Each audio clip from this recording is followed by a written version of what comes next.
Why is this game so incredibly quiet right now?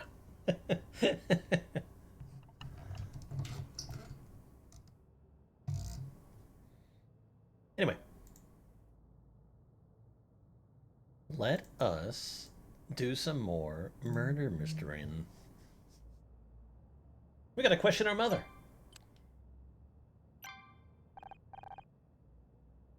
Well, are you ready to be civil? I really need to get that key back from you. Over my dead body. Don't tempt me. Where is the music? There we go. What do you want to talk to me about? Well, what was so urgent that you had to come down to the club and talk to me? You know exactly what it is. You're doing this detective stuff again. I'm good at it. You know that Scout and I worked out who killed Dick Stanford. I didn't say that you wouldn't be good at it. If anything, that's what I'm worried about. Look, you said your piece, Mom. You're scared, I get it. I don't take pleasure in causing you stress, despite what you might think. But I can't hold myself back because of you. I'm good at this. I enjoy it. Even Detective Cross has come around. But what if you die? What's the point in being so scared of dying that you don't ever live? Oh, how very poetic. That doesn't change anything. Is there anything else, or was that it? Don't think this is over, Honor. I can't let you make the same mistakes your father did. God knows he had his faults, but... I think the only answer to my question was, no, there's nothing else. Time to show her a whole bunch of stuff.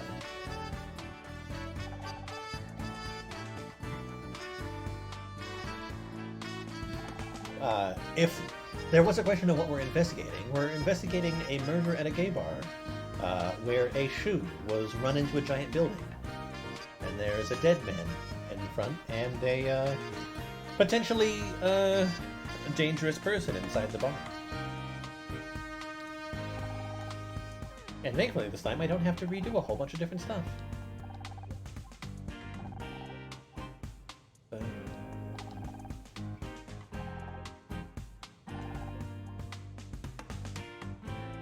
What are you showing me that for? Mom, don't you remember? This is the photo I gave you from when we won our Starshine last year. I remember, but why do you have it? The real question, Mom, is why you don't have it. I gave you this photo for a reason, because I thought it might finally make you proud to see me successful. I should have realized I was trying to get blood out of a stone. Oh, Honor, stop being so dramatic. Just because I don't agree with most of your decisions doesn't mean that I'm not proud of you. I always have been. You are? Wait. I definitely want to talk more about this, but I need to know how this photo ended up where it did. This one, I think I gave it to Ryan. Yeah, that's what I was thinking. You what?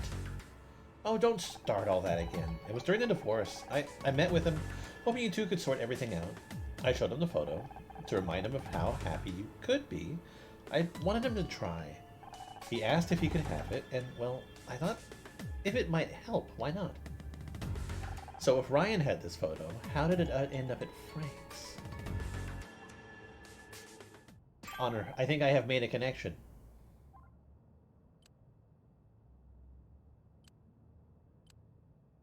Ryan hired Frank to seduce Blake. Ryan hired Frank to blackmail Blake? What makes you think that, Scout? Remember when we hacked into the police fingerprints file? They showed that Frank worked for a private security firm called Leth Security. Blake had been circled in the photo, given your mother's testimony. It doesn't make sense why she would have done so before handing it to Ryan. Therefore, we can assume that Ryan wanted to target Blake for something, and went to Leth in order to do so. Doing his own dirty work was never something Ryan was interested in. Why? Why would he hire someone to blackmail Blake? Good question. Here's my theory. One of these two.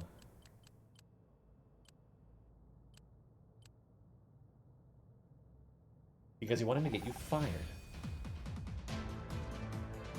Remember the Polaroids we found in Blake's office? They proved that someone tried to get you fired. That bastard. He said that Ryan was very controlling. This could have been his attempt to continue controlling you, even after the divorce. I think it's time to set a little trap for my ex-husband.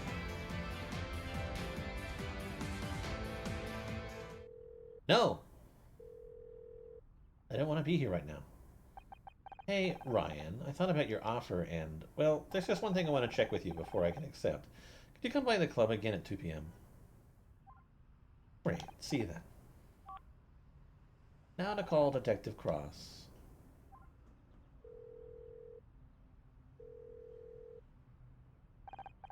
Detective, it's Honor. Can you get back to Magellan's? What? She's not? Okay, we'll start looking for more evidence until you get back. Honor, why won't you wait for me? Sorry, Scout. By the way, I just spoke to Detective Cross. Looks like Roz has an alibi.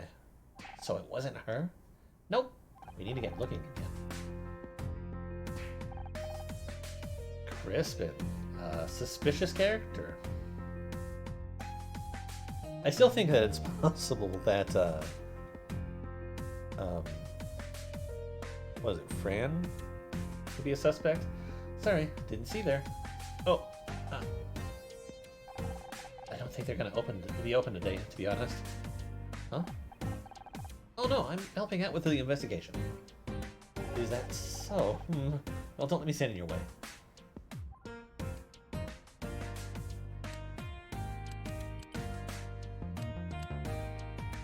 Damn it, she's gone. I wasn't able to show her the laptop.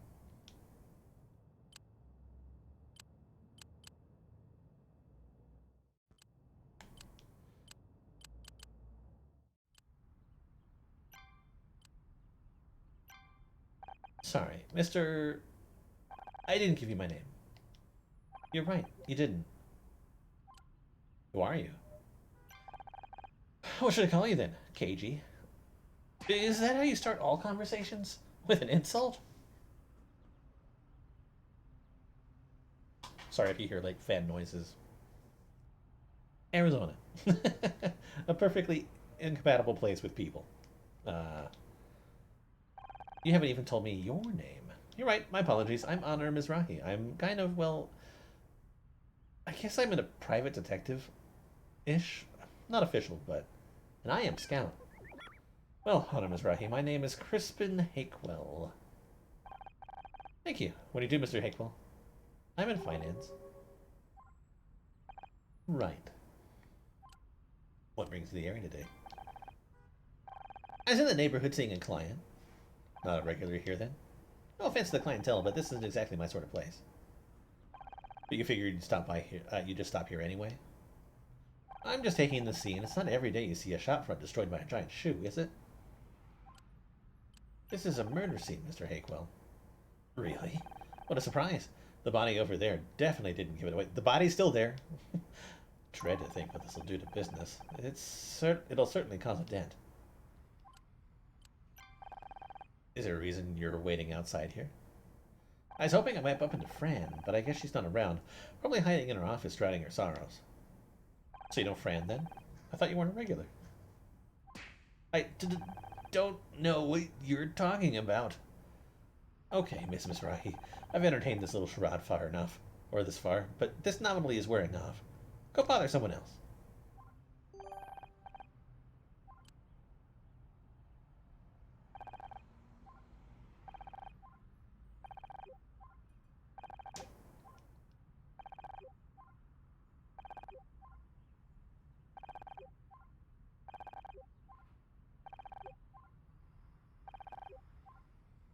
Okay, I have nothing further to do with you then, I guess.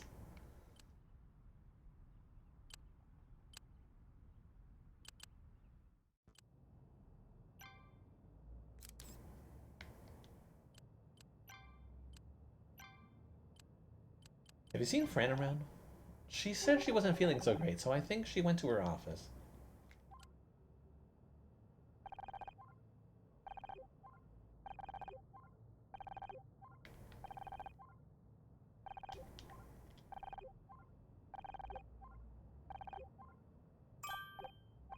That's right, he's seen this.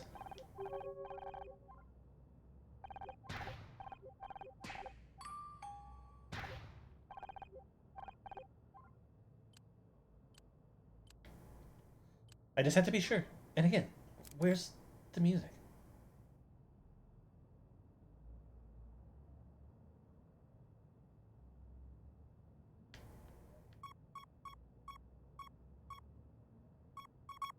I just start playing like Animal Crossing music.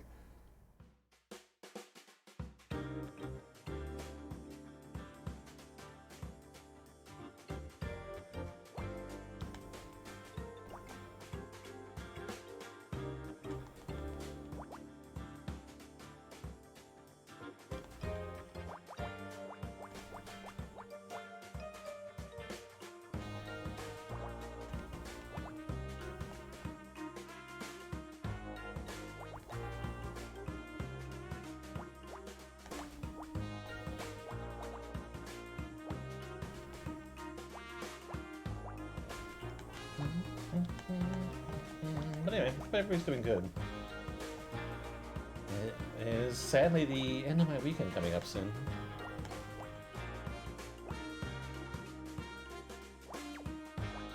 Gotta go back to work.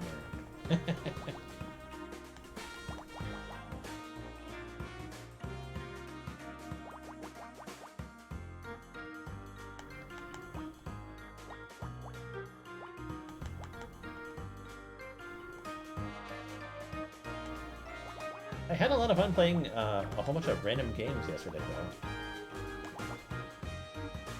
though. I had a couple games that I actually want to go back to.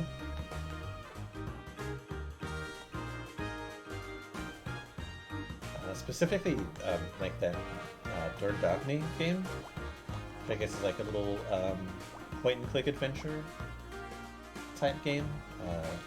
Looks like it's set in France. But it has a really cool style to it. I'm kind of next to see where it went, or where it goes. Apparently it's like super new too, like came out just recently. Like June of this year, I think.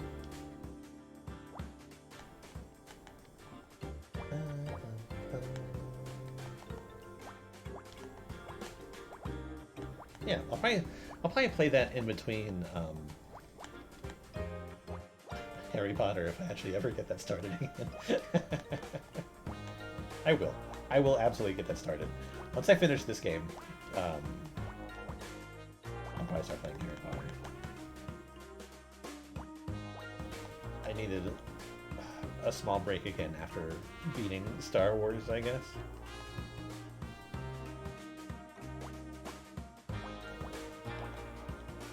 Honestly, in passing days, I've just been curious about that new Baldur's game, which I might see if I can afford somehow. Because it could be interesting, but again, like, pretty long game probably. Honor, take a look at these speakers. Okay, they're big. Yes, but also I'm detecting that the voice coil is made of silver wire and the ports are all gold-plated.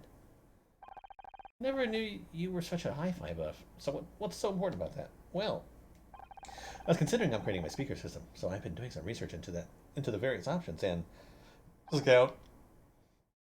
Sorry, what I mean is, this is a very high-end speaker. Oh yeah, I think Fran got these installed recently. They weren't here when I came for the handover party.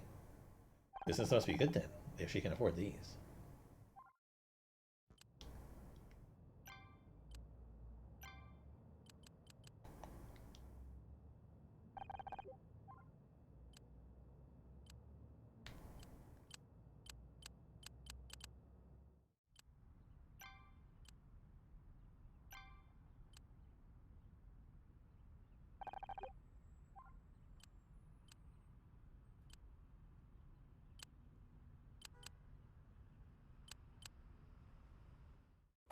Hello, Fran. Doesn't seem like she's about. So, shall I scan for clues then? With the opportunity right here there in front of us, it'd be foolish not to, right?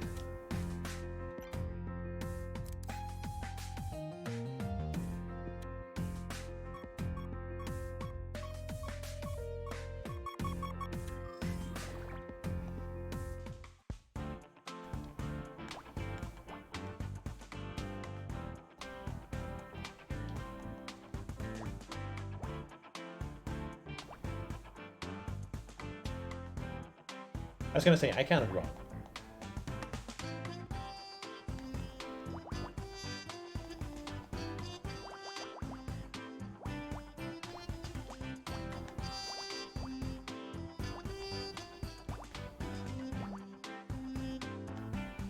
I've also been playing a lot of, on my own, Picross S9.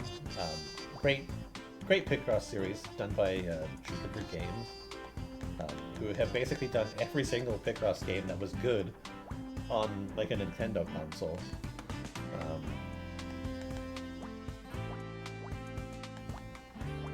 Basically looking to 100% that, but I really want them to do.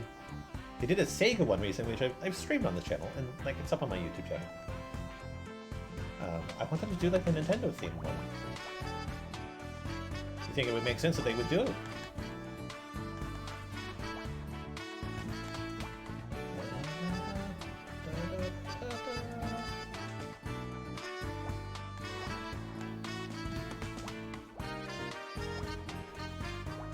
At least it makes sense to me.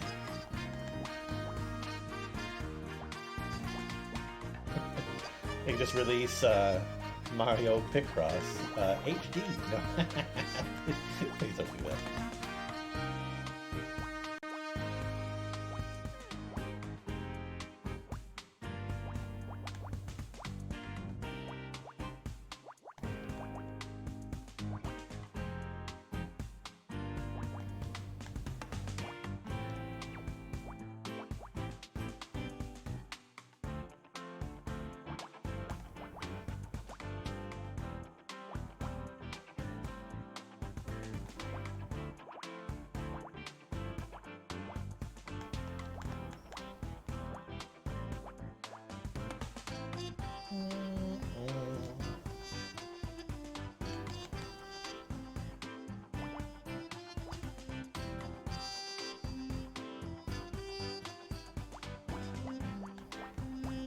I'm wondering what this trap that she intends on setting for her ex-husband is.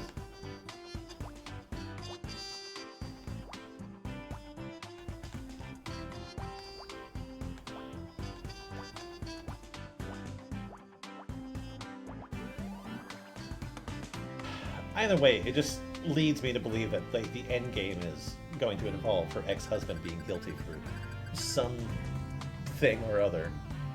Most likely a murder. I have the feeling that Fran doesn't have much of a filing system. Reminds me of your handbag on her. Since when did you get so sassy? Maybe you should have been hanging around Maybe you've been hanging around KC too much. There are many utility bills, water, electricity, all seem to be settled, up to date. Well, I guess there must be some method to this organizational madness. Oh, look at these. It's a bunch of rejections from loan companies. Fran was trying to get a loan. I really do think that Fran is, like, my suspect number one on this.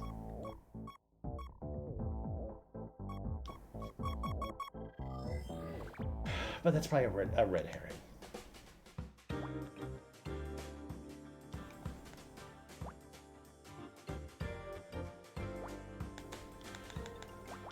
Roz was like the easy red herring, where like she probably definitely didn't do it, though she had like the most links to the situation, perhaps. But and then there's that like shifty guy that we found outside. I think that he's just another red herring.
on over.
Oh, look at the keyboard.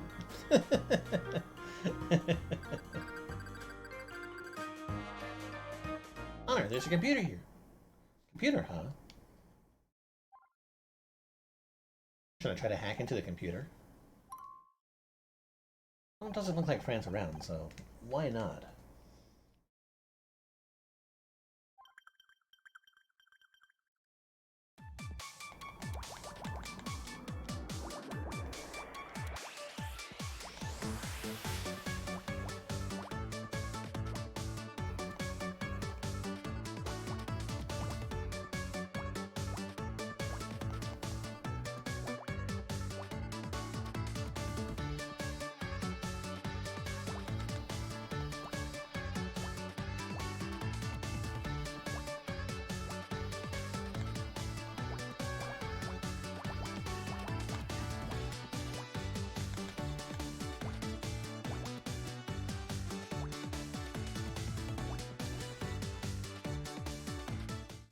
It appears this computer is mostly used for bookkeeping.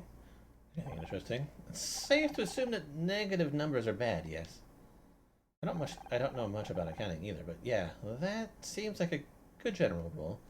In which case, it appears that the club is not doing well financially. For 4 out of the past 5 months, the club has made a loss. No wonder she's trying to get a loan. But all the utility bills have been paid, so where did the money come from? Find anything interesting? Man, we were just looking for a wall outlet. I need to recharge. You know, I would have thought that private investigators would be better liars.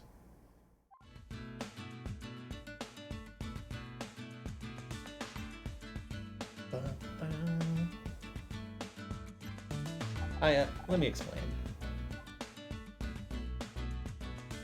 Casey told us you weren't feeling very well, so we came to see how you are. How sweet of you. I'm fine, I'm just feeling a little overwhelmed by everything.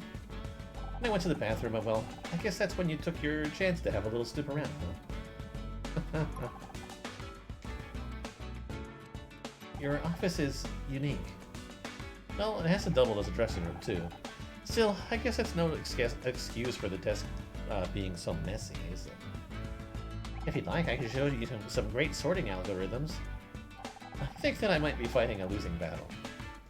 Even if I tidied it, it'd be like this again in a few days. I'm just not that good at all this admin stuff. Guess that's a side effect of not going to business school. If you don't mind me asking, why did you buy the club? I'd been a regular performer here for years. The old owner, Daphne, wanted to sell it so she could retire to Palm Springs. Or Palm Springs adjacent, anyway.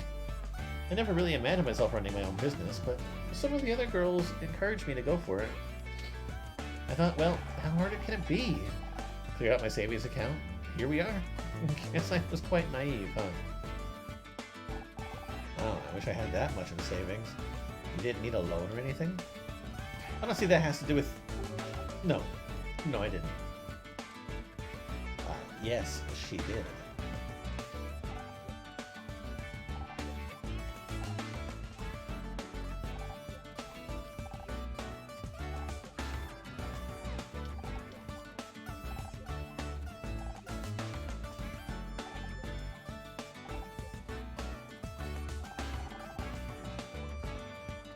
We found these letters on the desk. There's a bunch of rejections from loan companies.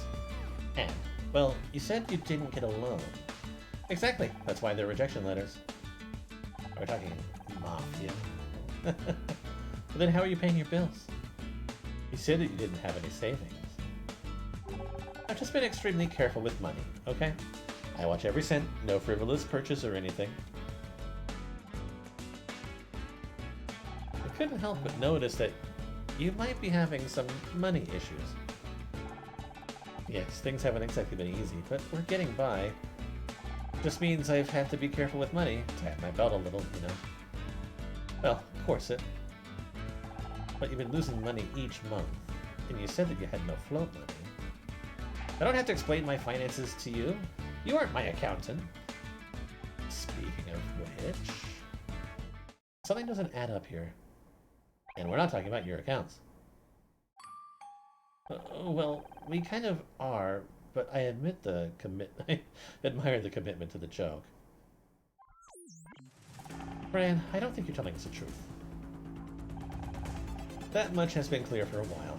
Please, go ahead. You must have some other source of money. We know you've kept up to date with your bills, but the club's lost money every month. And by your own testimony, you have no savings left after purchasing the club.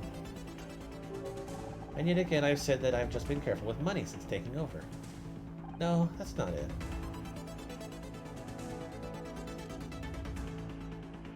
You did get a loan. I know you can't believe that. You saw the rejection letters while you were snooping around my desk. We did, and what bank would want to give a loan to a failing business?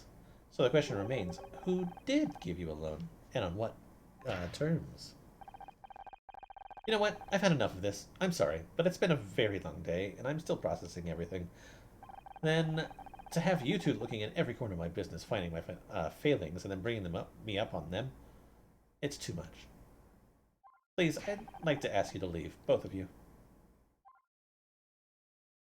Sure. I'm sorry we have upset you. Did you find Fran? We did, but I think we upset her. Oh. What have you done now? We just had some questions about her finances. I think we should probably give her a bit of space.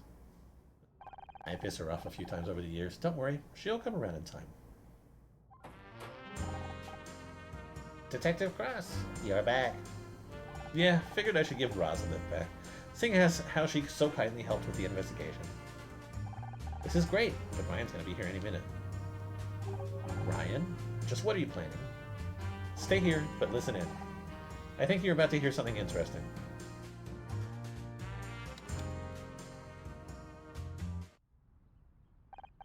Any minute now. Hunter, I'm confused. I don't understand what's happening.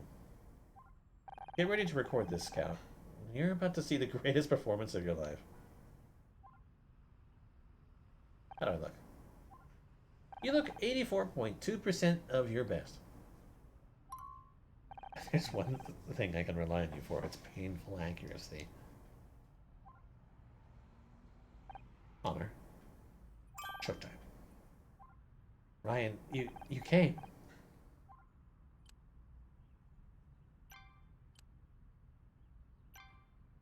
What do you want to talk about? Thanks for coming, Ryan. There's just something I wanted to ask before I accept your offer. I've got to admit, I was surprised to hear from you so soon. You weren't exactly receptive earlier. I know, I'm sorry. I reacted badly, and I've been thinking about the job offer a lot. Hunter, you didn't tell me you were going to accept the job? He's kidding.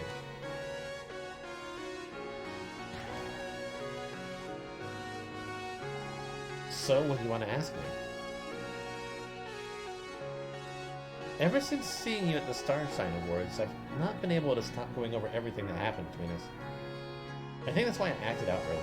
I don't know what to think. I was angry at you for so long, but where do you think we went wrong? Wow, that's quite a complicated question.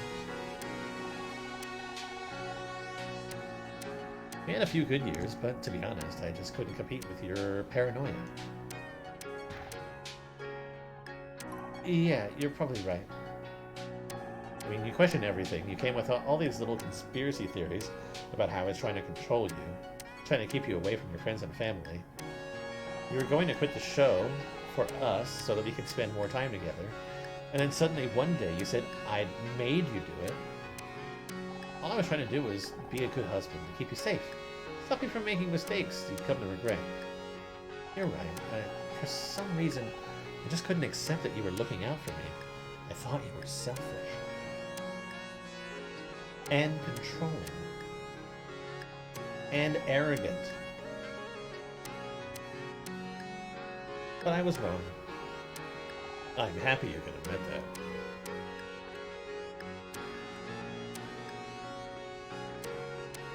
I know I can have my problems with believing you, which is why if this has any future, I need to know that we're getting everything out. That we're starting from zero. Okay, that seems reasonable. So I want to ask you something, and please, if you can just be honest with me, I can move on. We can build on this. Did you have anything to do with me getting fired from the show? But what? I know, but this is the last thing standing in the way of us. Why on earth would I want to get you fired? Well, for the same reasons you wanted Miss Terry to be wiped from the Starshine Awards this year. To get back at me.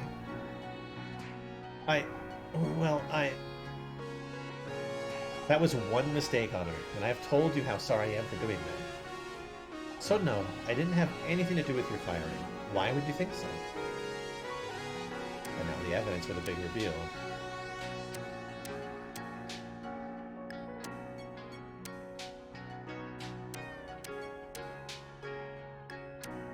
Recognize this? Huh? Oh, isn't this the photo you gave your mom? You gave to your mom?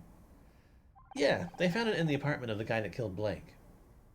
That's weird. Also, when we searched Blake's office, we saw that he'd been blackmailed to fire me. The working hypothesis is that Frank went to do it, but something went wrong, and he ended up accidentally killing Blake. There's that imagination playing its tricks on you again. I didn't come up with that theory. Detective Cross did. He did. I see. But the thing is, this is the only copy of this photo, and Mom said she gave it to you. Here we go again. Yeah, this is it. Performance of your career, your starshine moment. I know, and trust me, I'm working on it. I've even been having therapy. All I want is for you to tell me the truth. Then I can forgive you, and we can start again. Okay, fine. I wanted to get you fired, but I had no idea that it would end up in Blake getting killed. All I said was to scare him a little. That's it. You think I wanted to be involved in all this? You said this to Tully? Frank himself? No. I used a contact at a firm, Leth or something. Honestly, Honor, you gotta believe me. I had no idea it would end up like this. Okay, I believe you. You know, you're right. We have to start fresh. And in a weird way, I'm glad we finally been able to say it out loud. I feel kind of cleansed. Oh, I'm very glad you said it out loud. What do you... You didn't record me, did you? With that robot of yours? Even if you did, you know it's not admissible in court. California law requires both parties to consent. Oh, now who's paranoid? Don't worry, Ryan. I didn't record you. Mostly because I have something far more reliable. Very interesting, Mr. Blackstock. Very interesting indeed. You... But Ryan Blackstock, I'm arresting you for the murder of Frank Pritchell. You have the right to remain silent. Anything you can and say will be used. Anything you say and can and will be used against you in the court of law. You have the right to an attorney. If you cannot afford an attorney, one will be provided for you. But I'm guessing that won't be a problem for a Blackstock. This is ridiculous. I didn't kill him. Maybe not, but a conspiracy charge is a given. Maybe even withholding information. You're going away for a long time. Hope you're happy, Honor. Enjoy being alone.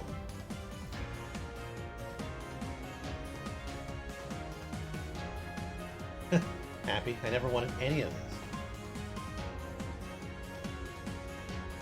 Happy? happy. I never wanted any of this. You just couldn't let go, could you? Even after I left, you still needed to control me. You truly are a pathetic man, Ryan. Enjoy reaping everything you sowed. Good work, Ms. Rahi. I'll get him down to the station right away. But what about this case? That can wait. This'll get me back in the good books with the chief. I knew there was something fishy going on here, and this is proof. You stay here. Keep looking for leads. Are you sure? Are you turning down the opportunity to be in charge? No, I didn't think you would. Just come find me down at the station once you've got something. Well, that was fun. And the Starshine for Best Actress goes to Honor. That was amazing. Pretending to want Ryan back might have been my most difficult role to date, but it was worth it. I finally understand why humans sometimes say things that aren't true. This is a big discovery for me. I just can't believe he really did it. I guess a part of me still wanted to trust him. Even if he didn't mean to get Blake killed, all of this happened because of him. My life got turned upside down. All because he wanted to punish me for escaping his control. I understand, but perhaps it might be helpful to think that some good came from it too. If you hadn't needed my help, then maybe we wouldn't be together now. You're right, Scout. You know, you're getting pretty good at this emotional support thing. Being around you and KC has taught me more than just the alternative meaning of shade. Who'd have thought it? Me! A positive influence on someone. Not me, that's for sure. Anyway, Detective Cross put us in charge. We need to prove we can do this without him. Right! We should talk to Roz, find out what happened at the station. Okay. Well, I hope that he's, like, actually arrested. But more than likely, what? It'll be one of those he's out on bail things.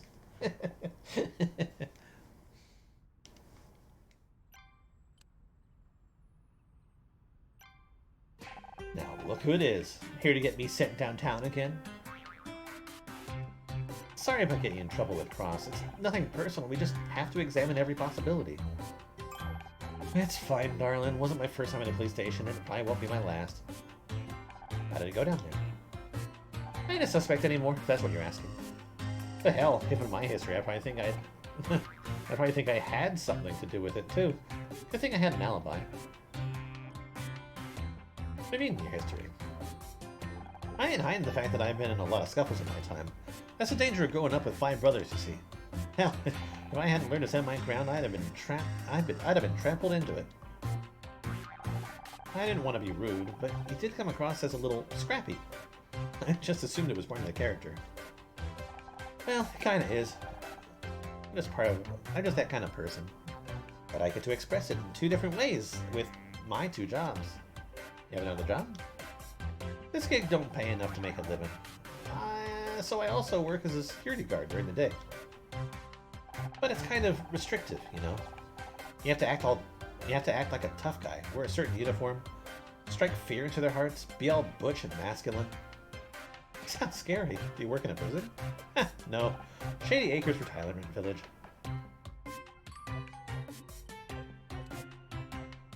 You mentioned that you had an alibi. Sure, didn't mention it earlier because Fran was around. That's kind of sensitive, but well, this'll explain it.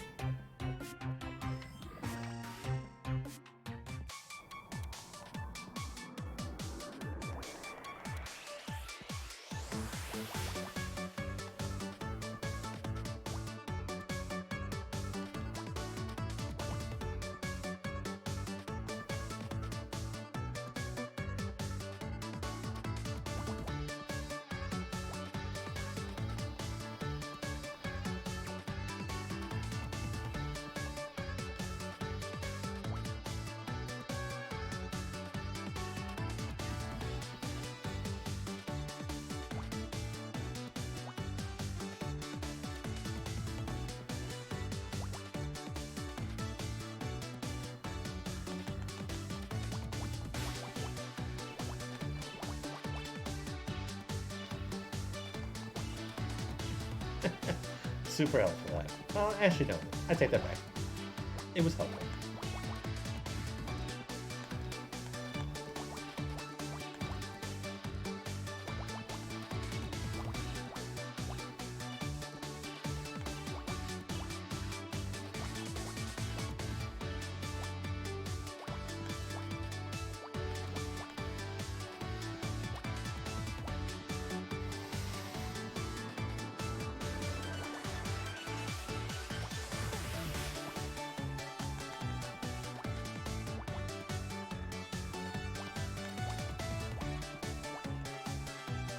This does actually kind of make me want to play the Ace Attorney games. I should play them sometime soon.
That could go either way.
No.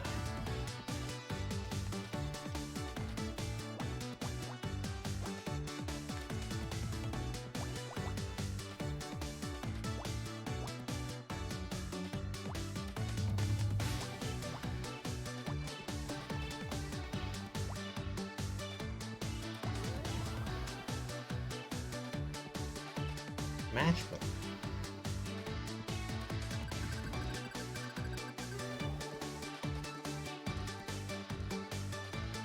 The book of matches. Looks like the promotional says the Boiler Room on the front. The Boiler Room? That's another gay club over in West Hollywood. Not my sort of place. It's Twinks as far as the eye can see. This is the place's main competition. Actually, that's where I went after I left here last night. I started performing there now and then. It's tricky. I love Fran, I do. But I know the writing's on the wall for this place. All of us girls do. I've got across this matchbook. He called them up, and they confirmed I was there till a few hours ago. I get why you wouldn't want to say this around Fran. I'm sure she'd understand, but I don't want to hurt her feelings. You know? Well, we should go. We've taken up enough of your time. No, it's getting off my nose. I'll be here if you want to ask me anything else. I'm going to show you everything else that I have. Roz, can I ask you something? Sure thing, little guy. What's up? You seem to know a lot about gender. People keep referring to me using male pronouns. Does this mean I'm a man? Oh boy, that's a big question. Well, you're a robot, right? So I guess you're not really a man or a woman. Maybe folks just call you he because it's easier. Maybe it's because we live in a man's world and that's just the default. But I have male and female interface connectors. Here, let me show you my RS-232 cable. Thanks for the offer, but I wouldn't know what to do with it. Listen, Scout, truth is, this really isn't anything you need to worry about too much. You're just you. That's enough for now. Just keep trucking on. Maybe over time you'll feel more one way or the other. Or maybe you'll feel a bit of both. Or neither. There's no need to decide now. Just live your life, baby. I think I understand. I am Scout. That's the spirit. Do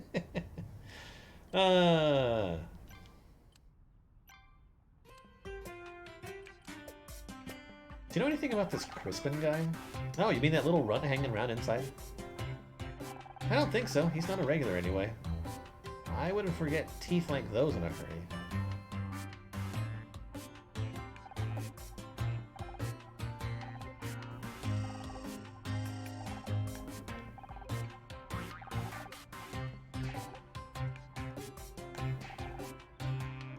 When did the new speaker system get installed?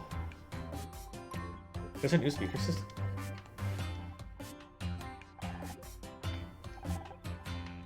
Well, thanks, ma'am. You can keep all those scary numbers to yourself. Okay, cool.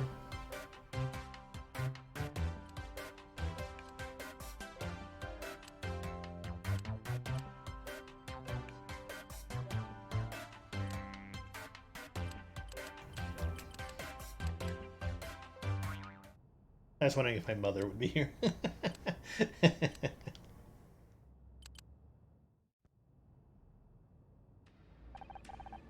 Like I said last night, I expect you to meet the schedule, just as you both agreed.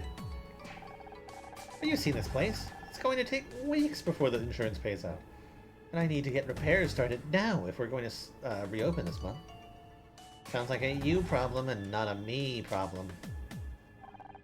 Not even just a few days. Contracts are contracts, I'm afraid. But I think I've made it clear what'll happen if you're late. Fine, I'll go get it. I'll be waiting. That sounded suspicious. Oh, please. So does 90% of the stuff we say. Taken out of context, I'm sure there's a logical explanation.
Logical explanation for why she's dealing with some sort of loan shark.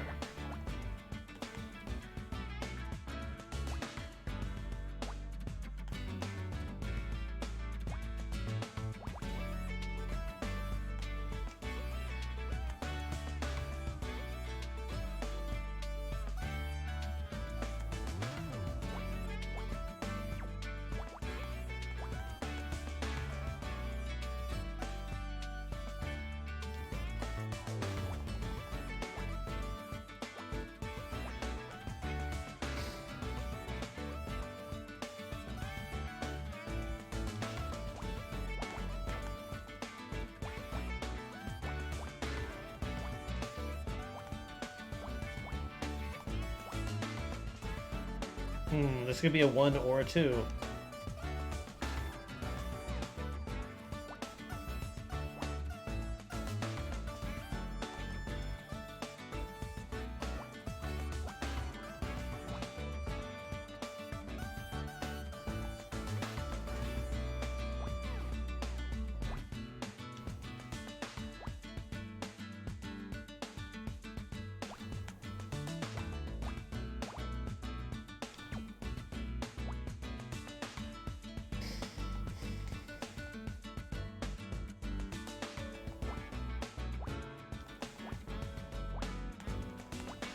Truth is, it was a 2.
Makes it a lot easier.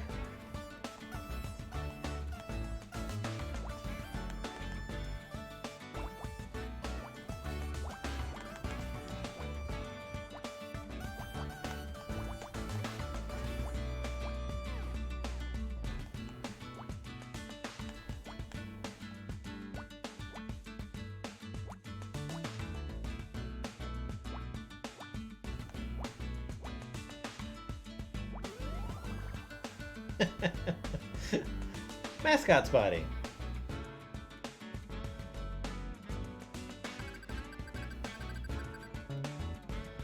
Pretty sure that was a chest. Honorably, there's something hidden, interesting hidden behind the stage curtain. It's a little statue of a headless sailor? No, not quite a sailor. Slightly piratey. It's nautical, but kind of fabulous. Oh, that's Maggie. She's the mascot of this place. Maggie Magellan. But wait, what happened to her head? Based on the texture of the neck area, it would appear that this is not a statue of a headless sailor, but rather a statue from which the head has been removed. Why would someone have the head remove the head? Seems a bit weird to me.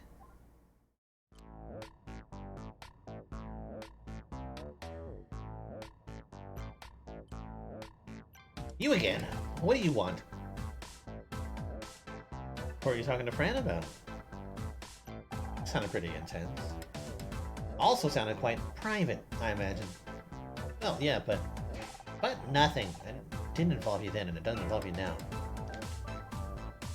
Why are you hanging around here? Business, as in what I do for a living, and also none of your.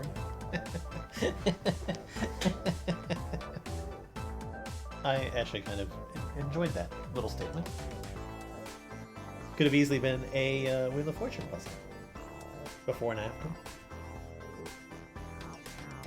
Why are you being so guarded? Is there any reason why you're being so guarded? You're really getting on my last nerve now. Just because other people answer your questions doesn't mean I'm going to. Okay, just seems like you're hiding something. We're all hiding things, Miss Rocky. There's not a single person on this planet that isn't keeping secrets. I dare say that. As a public figure, yours are particularly valuable, and collateral is a large part of my business. Are you threatening me? Of course not. Why would I have any need to threaten you? I'm merely saying that those that look for skeletons in the closet should keep their own affairs in order, lest the investigator become the investigator. Now, if you'll excuse me.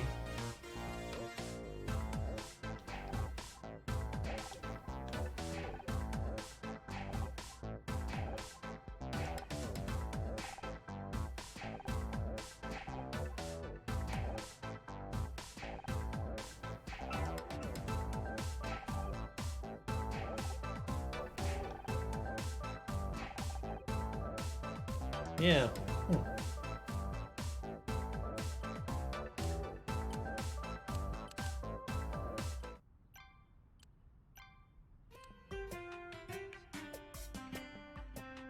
What happened to poor Mackie? That's what we want to find out. I was wondering where she'd gone. When did it disappear? She, and a few days ago. I don't know. I'm not the most observant.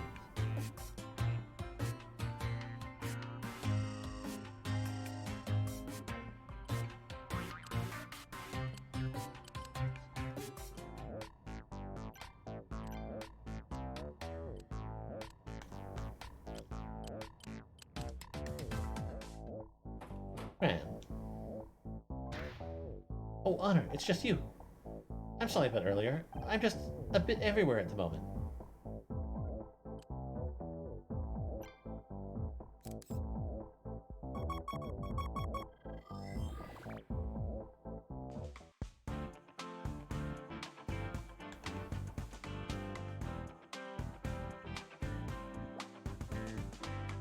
Not helpful.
Not a chance.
Yep, nothing there.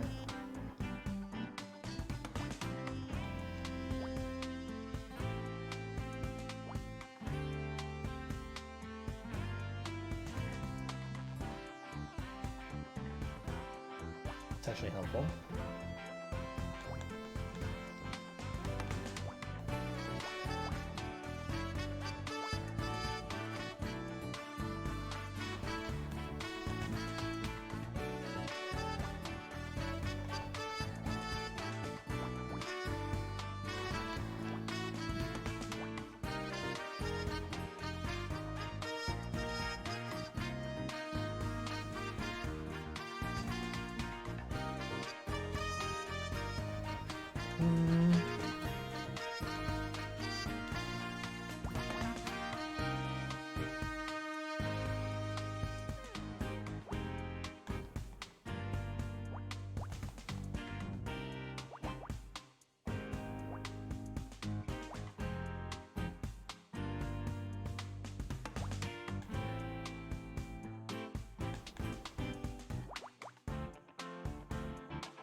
Okay, good. That actually helps out a lot.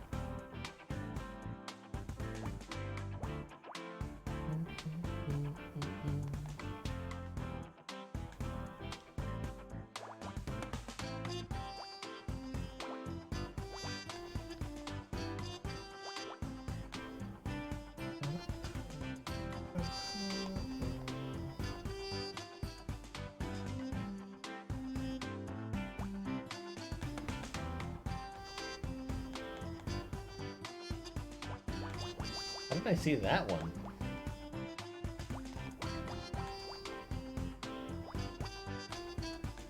That should have been one of my first.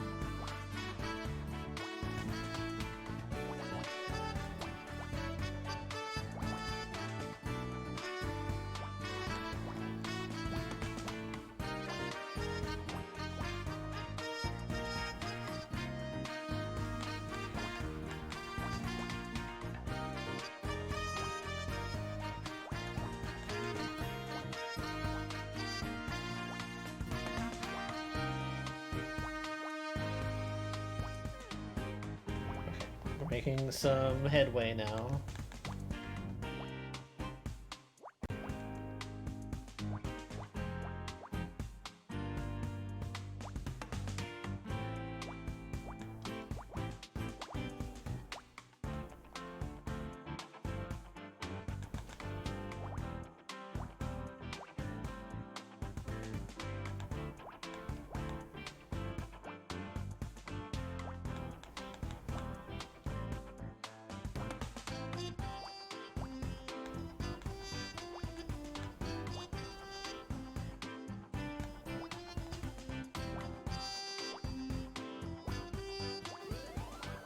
It's the head, I think.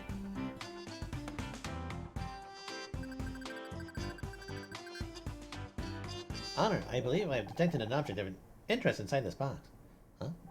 It's addressed to Fran, but she's already opened it, so I guess a little peek can't hurt, right? Yeah. Yes. It is the shape of a human head. Jesus, Scout. Why didn't you say something before I opened it? I'm sorry, I was only 68% certain that it was a head. Thank God it's not real. Looks like it's made of fiberglass or something. Honor, I think it matches the mascot body that we found earlier. Poor Maggie. What did the poor mayor do to deserve this? And why would someone send this to Fran? It was a threat.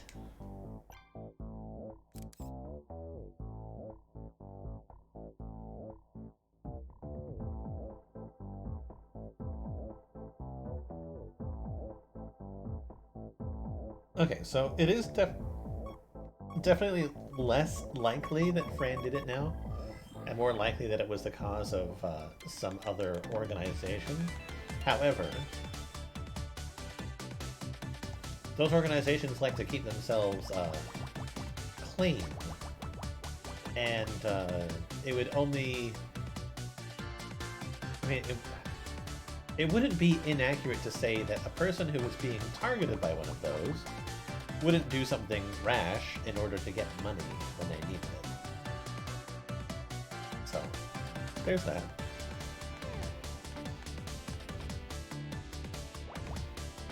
A theory.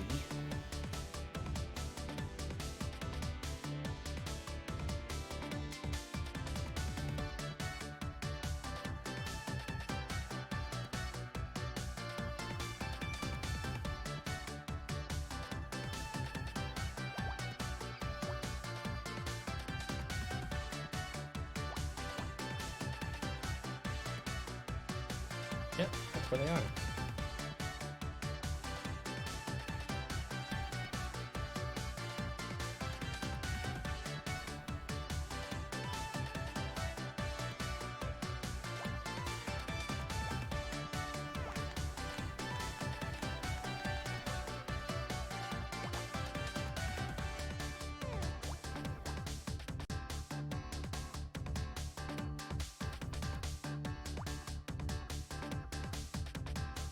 These don't have to be connected yet.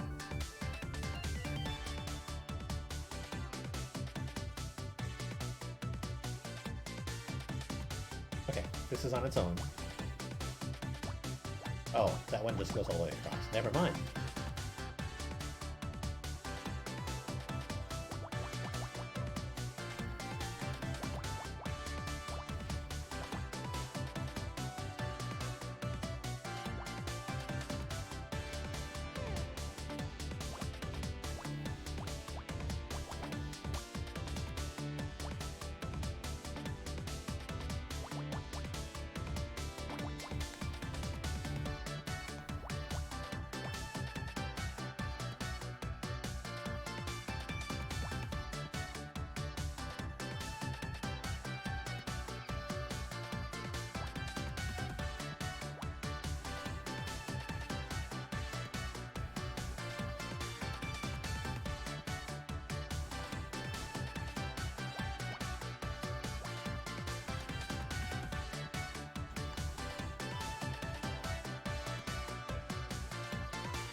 How long have we been going? An hour? Feels like it's been longer than that.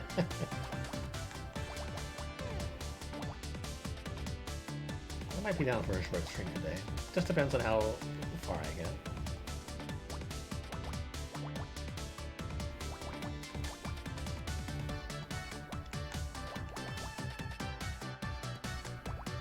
I think the main reason why I streamed multiple games yesterday was just so that I could catch up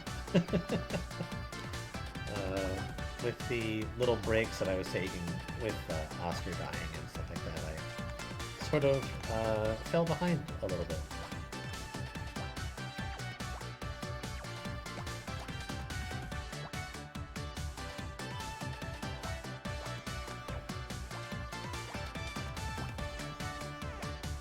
And I was running out of videos that I had ready to upload.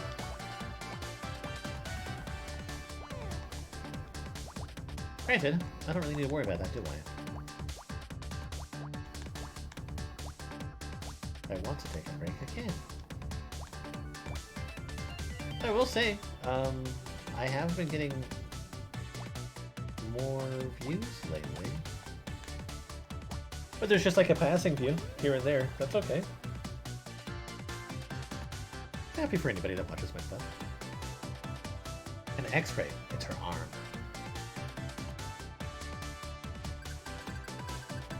Was she beaten? Or was this after she crashed the thing? Honor, this envelope contains something interesting. It's plastic foil coated in silver bromide. It's an X-ray. Looks like an arm. Wonder what this is doing here. When we arrived, Fran told KC she had broken her arm last week. Perhaps this is hers. Interesting, but this X-ray is dated today. Yeah, okay, Fran's still looking pretty mighty suspicious. What was that about downstairs? We couldn't help but overhear your discussion with Crispin downstairs. Oh, he's just my alcohol supplier. Just an issue with the latest invoice, that's all. Didn't sound like that. Just leave it, please.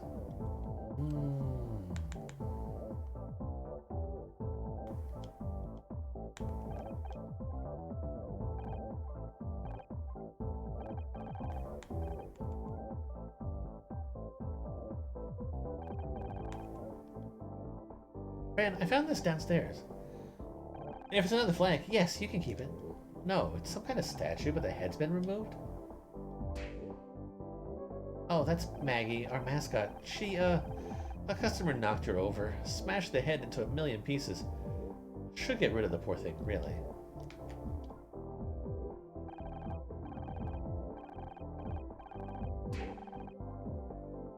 Fran, I found this package. And it's got a head in it. A head that matches that mascot body we found. A head you said had been smashed into a million pieces. Come on, Fran. Stop trying to pretend this isn't happening. Well, that's... Look, I need to go. I've got to... I know what's up, Fran. And if you can't bring yourself to say it, I will. Honor, what's all this about? It's nothing, Crispin is your sugar daddy. Crispin has been harassing you. Crispin's been harassing you. How did you... We know you got a loan from somewhere other than a bank. Also, we overheard you and Crispin earlier. He warned you about what'll happen if you're late. That's why we found the club's mascot head in a box. Isn't it? Crispin mailed it to you as a threat. I can't hide it anymore. You're right. I've gotten myself into a real bad situation. Oh, babe. This place doesn't make much money, and I was desperate to rejuvenate it. I really thought it'd help us pull more people in. After all the banks rejected me, a friend told me about Crispin, and I went to go get a loan. I thought I'd be able to pay it back easily, but things haven't been any better. Why didn't you come to me? I could have helped. I managed the first few payments, but I've been late on the last couple. That's when the threats started. Phone calls, turning up unannounced, and yes, sending me Maggie's head in the mail. Do you think he's behind what happened today, too? Yes, that must be it. Oh, that's a guilt. He crashed the float into the club to show what happens to people who don't pay. Why didn't you tell us this earlier? Because I was ashamed. I'm in a huge mess, but it's all my own making. And now someone died because of it. I'm sad you didn't tell me, but now I know. We can put our heads together and work on a plan. There has to be a way out of this. Honor, Crispin was inside the club a short while ago. We should confront him before he gets away. Be careful, you two. He may look unassuming, but he's dangerous. Don't underestimate him. Crispin, we want a word with you. I only have 2 words for you. I'll give you a clue. The second word is off. Oh. Is it Bake Off? We know you've been harassing Fran. We know about the loan, and that you cut off the mascot's head. I told you to keep your nose out of this. Admit it. You crashed the float into this club. You killed Oliver Laurel. If you don't stop trying to dig up dirt on me, so help me God. I'm taking you down to the station to talk to Detective Cross. No, you aren't. Honor, be careful. I'd listen to your Walkman if I were you. Okay. There's no need to escalate this. But there is, I'm afraid. You're treading on dangerous turf. Just put the gun down. Put down the gun. If you're innocent, there's no need for you to be scared of me. I just want to know the truth. Huh, scared of you? I gave up being scared a long time ago, Ms. Mizrahi. It's astonishing what money can do for one's social standing. All those people that treated me like garbage, that looked down on me, they seem so small when they come crawling to me for money. So now, I am not scared of you. I am the one who does the scaring now. Just put the gun down, Crispin. Let's talk. This isn't helping you look innocent. Perhaps not. And yet I am innocent. I just can't afford to be dragged into an investigation when my work is, shall we say, somewhat unsavory. This is my final warning to you, Honor Mizrahi. I've played no part in the death of Oliver Laurel. Look for your murderer elsewhere. It's taken years for me to make something of myself, and I won't allow you to tear all that down. Stay away from me, understand? Whatever you say, Crispin. Glad to hear it. In that case, I hope to never see you again. For your sake.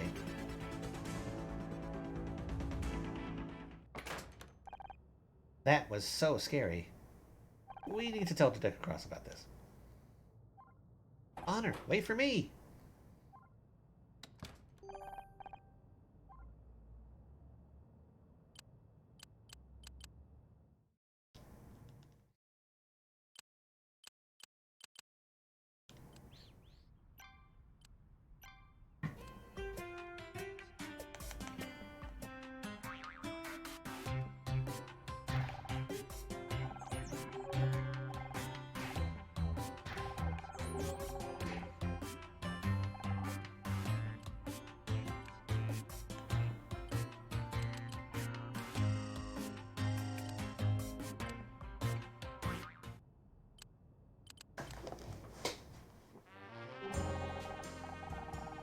Thanks for finding the time to come down, Mr. Larson. Gotta admit, I wasn't expecting Leth. I was expecting Leth to send a lawyer, not the CEO. That guy doesn't look, not shady either. Anything I can do to help solve this misunderstanding. It's very important to me that we maintain a healthy relationship with the police. Now, I don't know how you got the idea that we were involved in what happened to Frank Pritchell, but let me assure you, Detective Cross, we need to talk. Can't you see I'm busy? This is serious. We just spoke to... I'll just wait in the other room. Whenever you're ready, Detective. Just leave whatever it is here and come back in an hour or so, okay? Are you even listening to me? Crispin Hakewell just... Detective.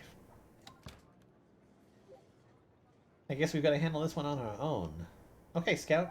Hack to the piece of computers. We need to find Crispin's address. Okay, she's really going to get herself killed. I don't understand, Honor. I thought we were working with Detective Cross now. Crispin knows we're onto him. He could be trying to skip town right this second. We have to act now. Just because Cross is losing focus doesn't mean we should let a killer slip away from us. She's getting a little bit lost in the sauce. If you're sure...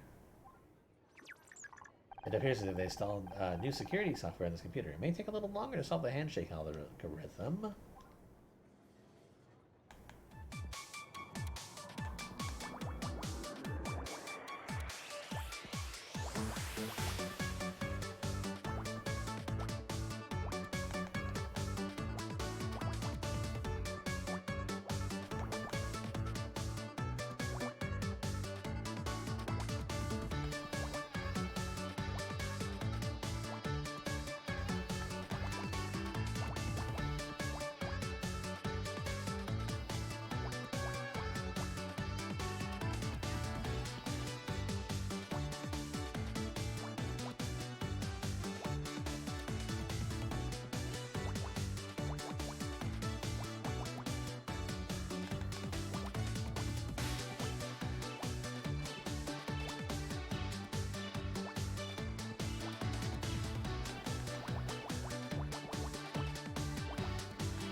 Searching for Crispin Hakewell.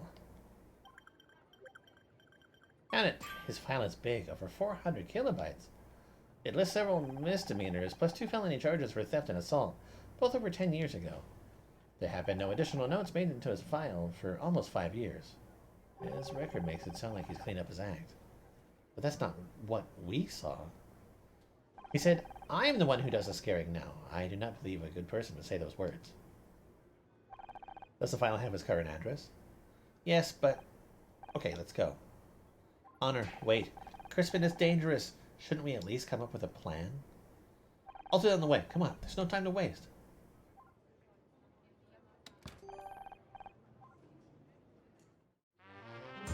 This is dangerous.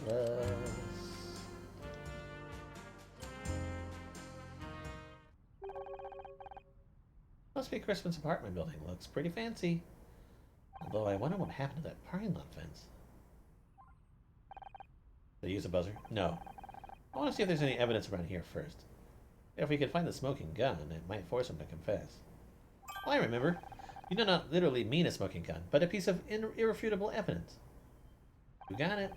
Although a literal smoking gun would help too. But nobody has been shot. I'm more confused now than ever.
I get the feeling that she's going to end up unconscious for some reason or another and end up having to be rescued.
No, that could still be a 2. Okay,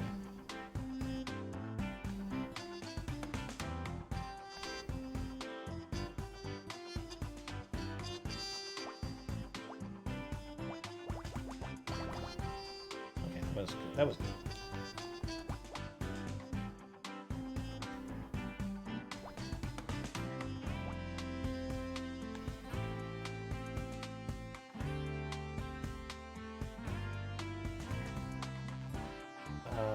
This is most likely a 1.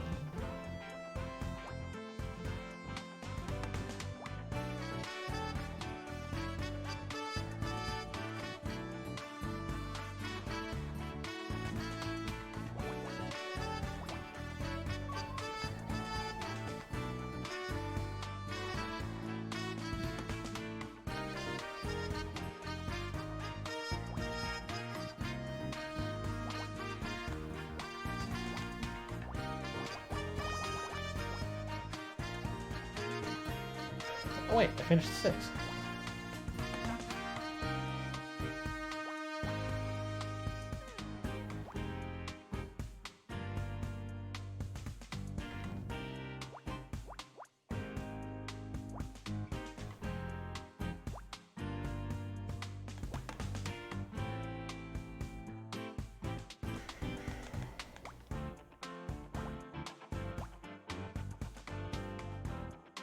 That could still be a 5 and a 2. Or the 2 could be all the way over here.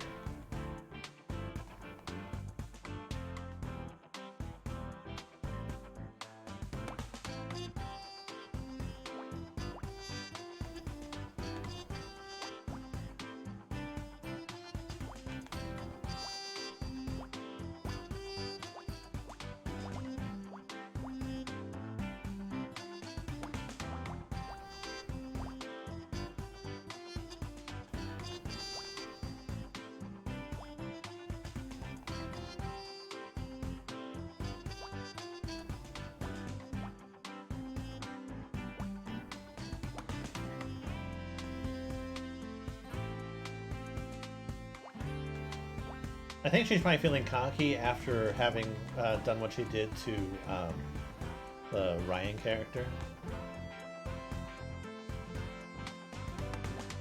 She's gone to go to her head. She's chasing the rush.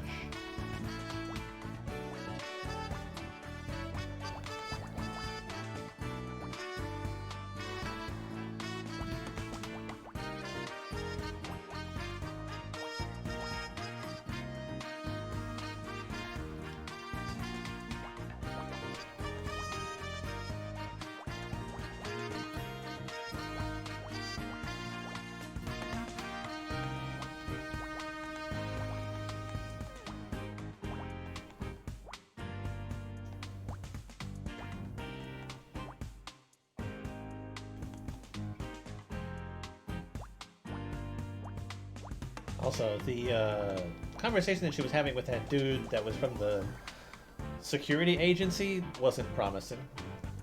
Just sneaker, right.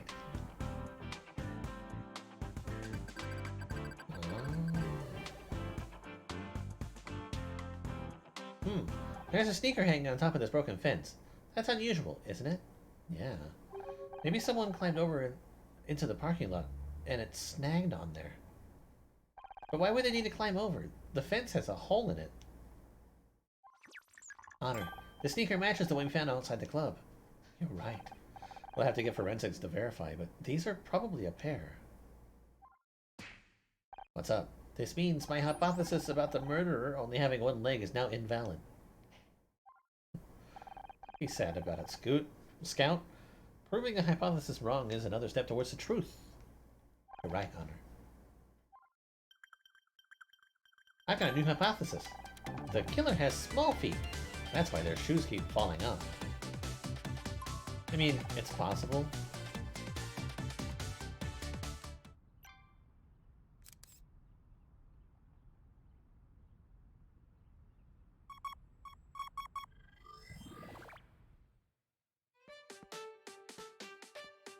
I'm assuming this is the parking lot where that float was stored.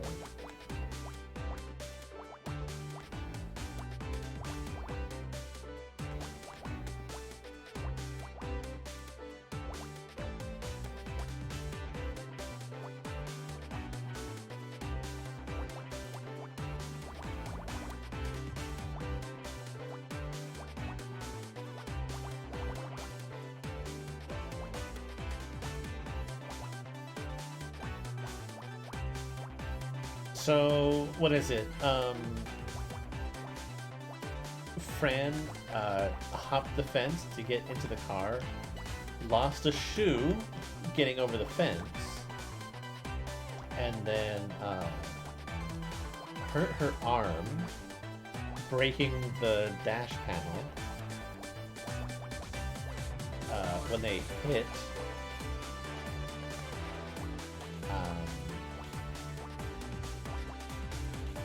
And then,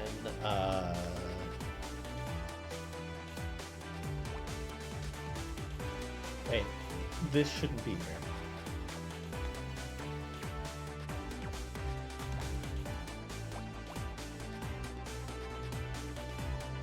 So that's why there's the X-ray.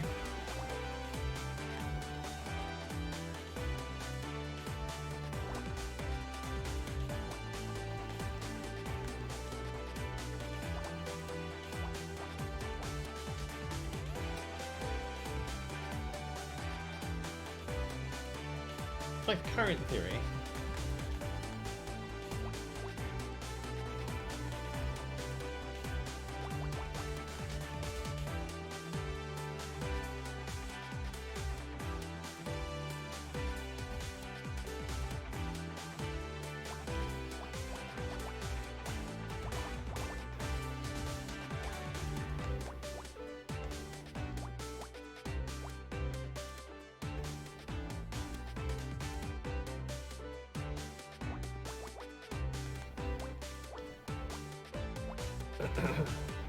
And it's either she stole the car from here because she knew that this is where Crispin lives, so it'd be easy to like frame him for it.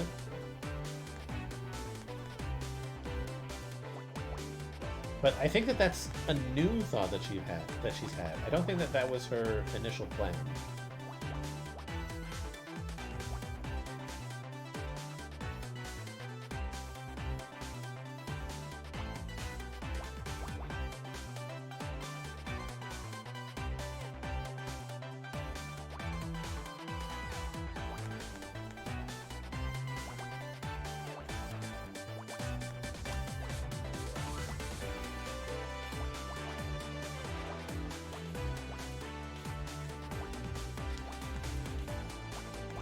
Maybe a lucky coincidence?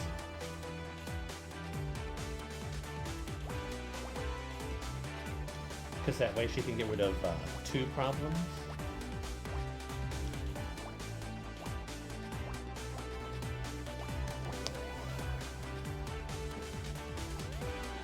Padlock.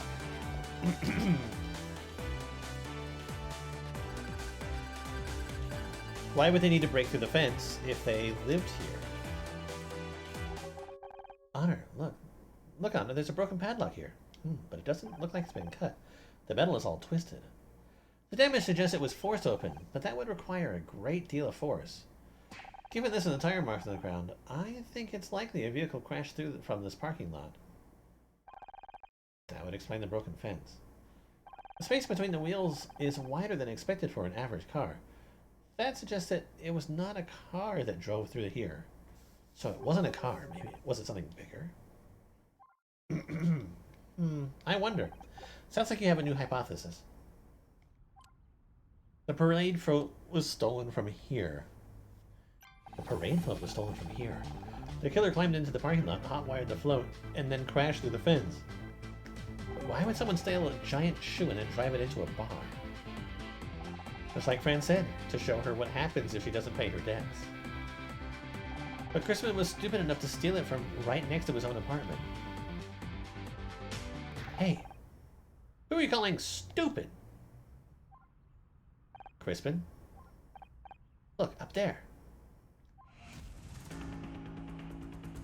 I told you to stay out of this.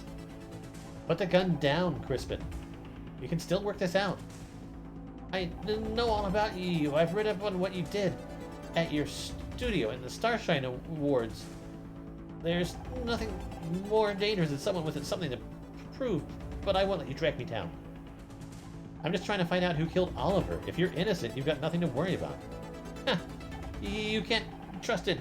You've got a nasty habit of entangling the wrong people. I've got 2 strikes already. 1 more and I'm a lifer. I'm not going back to jail. You can't send me back! Oh my god.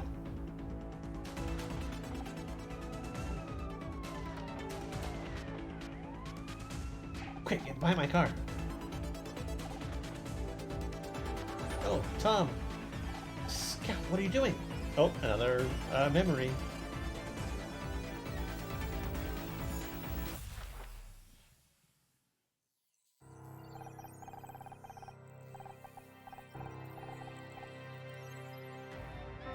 My god, Tom. Tom! Medical emergency in Test Lab C, requesting immediate assistance. What the hell happened? You turned Scout into a weapon? You knew this might happen, you heartless bastard. Shut up, I need to think. It's either bastard or bitch. Some kind of error in the assault mode routine. Cancel all further testing until you've isolated the problem. An error? An error? Tom's dead.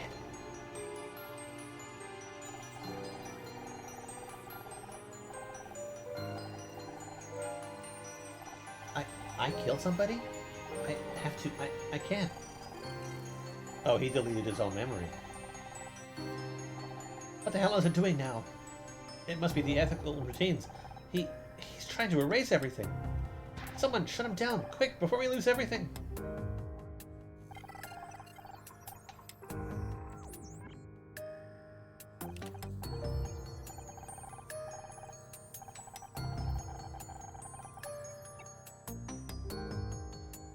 Damn it, we're too late. It corrupted all of his internal memory.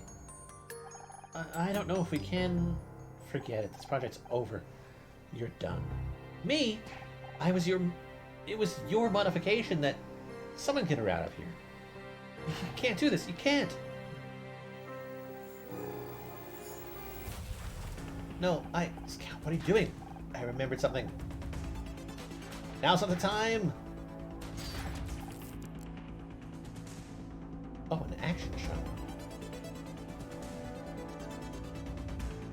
Scout, I've been hit. What the hell is going on? It's Crispin. He stole the parade float. He killed Oliver. Jesus, I'll call for backup. Damn it, one of those shots must have hit the radio. It's not working. Listen, I'm gonna create a diversion. Get to the station and get help, okay? Let's attack across. For once in your goddamn life, will you listen to me? Okay, Scout, with me. Okay. As more shots rang out, I'm not ashamed to admit I did what I was told. I ran. I barely had time to process what was happening. Looking back, I don't know how I did it. I should have been scared. Hell, most people would have been in blind panic. But as I rode that wave of adrenaline across the city, there was only one thought running through my head. I can do this.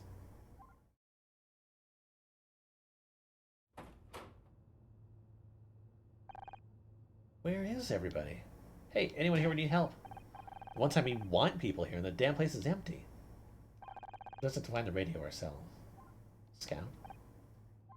Oh, 5 Ori, Alt 4 and the Rady 0. No, I'll read it properly. Scout, are you okay? Maybe the bullet did more damage than I thought. I'm fine. Commencing scan.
So Scout got shot, huh?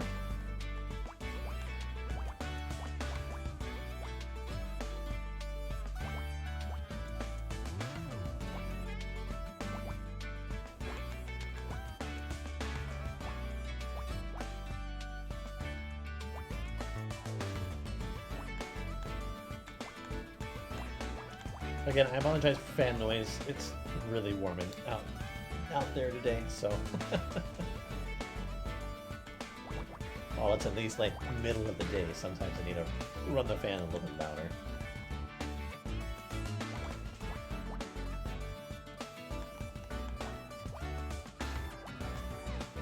Typically I stream in the evening, so it's never really a conflict.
Oh, if I'd done that, that would have made that a little bit easier.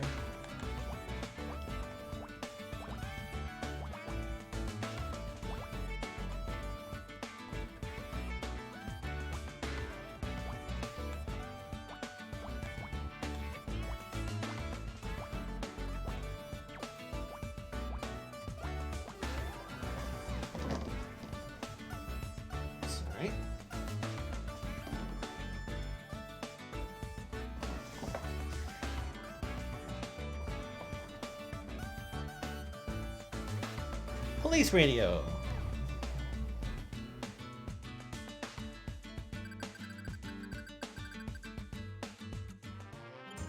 Here at Honor, calling all units. There's well, I don't know the code, but there's an officer under fire at 1240 Viridian Drive. He needs backup now. Who is this? I'm just. Ma'am, these frequencies are not for civilian use. How did you? I don't care. You have to help him. Officer on the way, ma'am. They'll be there in 2 minutes. Thank God for that. Come on, Scout. We need to get back to Crispin's place. Honor, we should at least wait until the police clear the scene. Oh, what an interesting robot friend you've got there. I am Scout. He doesn't seem to be working quite right. Let me take a look. Was he the one in charge of the project? Turn around for a second. Wait, what are you doing? How's that? Much better. Good. It's only temporary, though. You need to get patched up properly. Thank you, mister. Call me Jack. Is it because you look like Jack Nicholson? I have a lot of questions.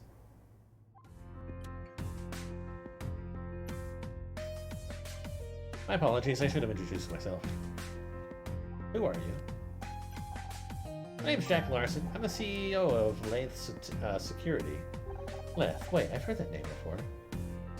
Leth Security is the company that Frank Pritchell Tully worked for. It's regrettable that Leth is associated with such a nasty business, but I'm hoping to straighten things out. What are you doing here at the station? I'm afraid I can't disclose that to uninvolved third parties. I hope you understand. Is it because Ryan says he hired Leth to intimidate Blake Patterson? I guess you're not quite as uninvolved as I thought. Yes, I'm challenging Mr. Blackstock's false allegations. I see you're familiar with my wayward ex-husband. Your ex-husband? How interesting, I had no idea. So what's your defense? Is Ryan lying about hiring Frank through Leth? Yes and no. He did hire one of our operatives to surveil Mr. Patterson, but that's where our involvement ends. The intimidation and the unfortunate death of Mr. Patterson was nothing to do with us. We'd never agree to such a request. I see, that's very convenient. The truth is, sometimes. How do you know so much about Scout? I don't, not specifically at least. I used to work at a company that was involved with robotics. It's lucky you were here, I guess, but what do you mean about the repair being temporary? I don't have any tools here, so it was just a quick fix. If you'd let me take Scout back to my office, I could. Now's not a good time, and I don't know if I can trust you. I need to go. I'm running late for a meeting. But the offer stands, if you change your mind. Here, take this. Take this thing that you don't know what it is until you do this puzzle.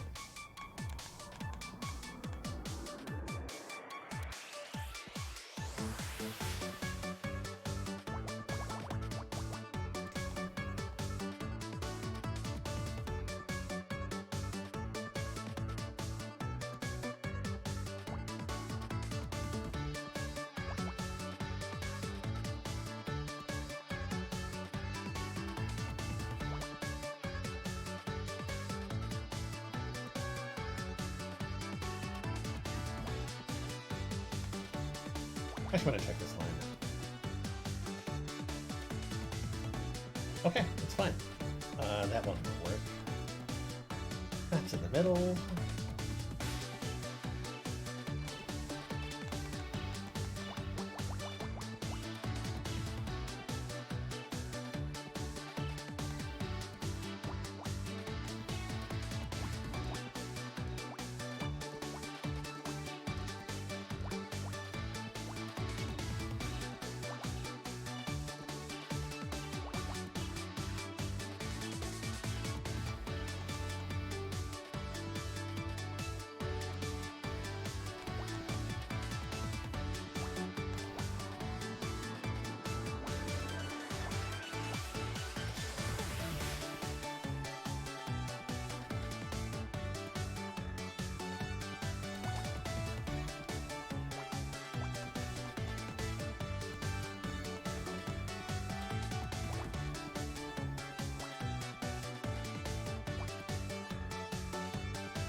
following the leads that I have.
I'm guessing the last case will have us working together with whoever that chick that came into our apartment was.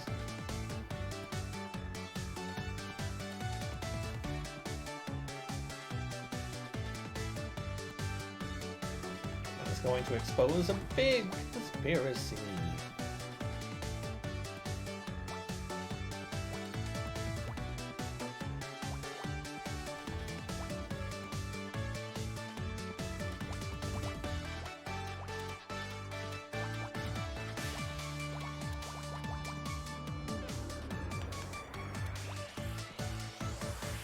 Ryan's gonna be the center of it.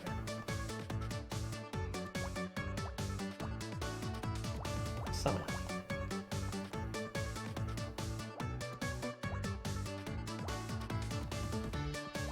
Still sounds like Ryan's not getting off the hook, because it sounded like even though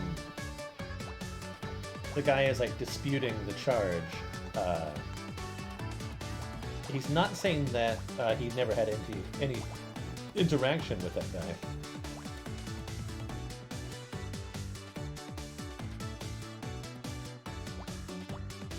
More like it's just that while he did hire somebody and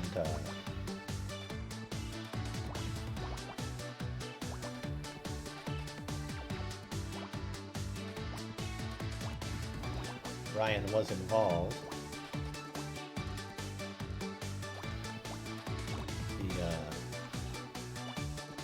place where the guy was hired from is in question. That wasn't really a good, complete thought.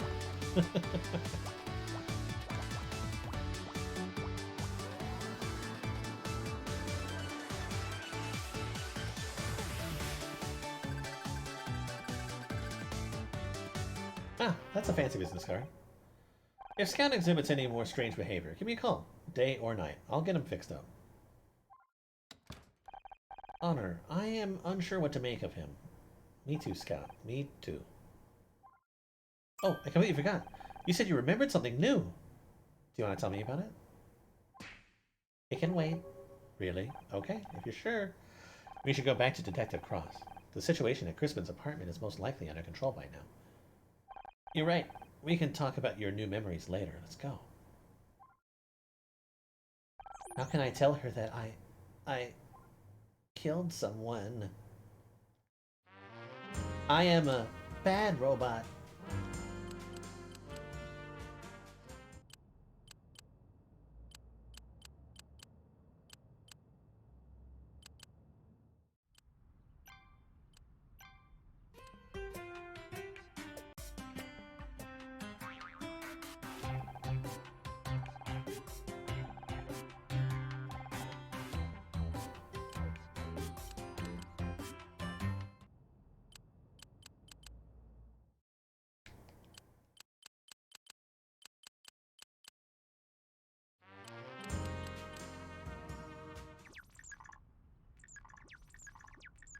Okay, Honor, it appears the area is safe. Detective Cross, you're okay. That was a close one, huh? Close one. Close one? Do you have any idea the amount of danger you were in? This is exactly what I've been trying to avoid. Yeah, but... No, I'm not done. You're going to listen to me for once. You and that can opener have ignored my instructions time and time again. You're so certain that you know best, aren't you? Or don't you? You got talent, Honor, I recognize that, but back when we first met, and it scared the hell out of me. You're a loose cannon! Trying to make you reconsider, but you're too stubborn. So I figured maybe on this case I could at least teach you some proper procedure. But I don't have to be bound by procedure. Crispin was a potential danger, so I took action. I used to think that way too, right up until I watched your dad bleed to death in front of me. What? Joshua was hot-headed too, just like you, and I was desperate to prove myself. Whatever it took, a deadly combination. It started as a routine traffic stop, but the guy ran. We chased after him, cornered him in an alley. It was a dead end, and we couldn't see a damn thing. We should have stayed put and called for backup. Like you said, the guy was dangerous, so we took action, and... Well, you know what happened. When Crispin started shooting today, it was like seeing Joshua die all over again. I'm sorry, Detective, but I'm not my dad. No, you're not. You're also belligerent, which I think you get from your mother. I had to learn 3 lessons the hard way. But you have a chance to avoid making the same mistakes. You can be better. And that means realizing when someone is looking out for you and listening to them. You're right. I'm sorry. I was so eager to prove myself. I was reckless. I put you in danger. But I want you to be able to trust me, Detective. And I know that trust has to be earned. So I'll learn the procedures. And when things get dangerous, I'll follow your lead. I promise. Me too. I guess that's all I can ask for. And as it happens, I need your help, Scout. Of course, what do you need? We got Crispin, and he's going away for a long time for shooting at us. But he swears he didn't kill Oliver Laurel. He's lying. That parade float was stolen from the parking lot next to his apartment. He says he was home all night. If that's true, there's no way he could have crashed the float into the club. Is there something to back up his story? Not someone, but something. Take a look, Scott.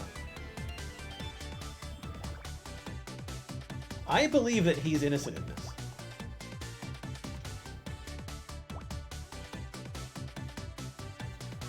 Only because it's next to his apartment.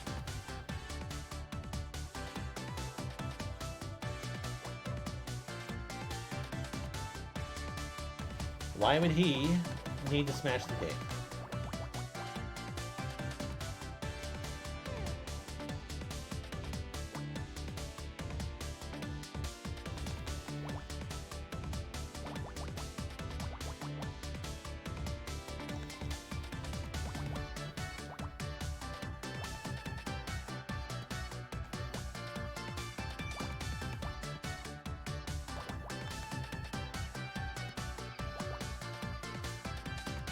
Again, a little bit of old-fashioned misdirection.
Good, that was the break I was looking for.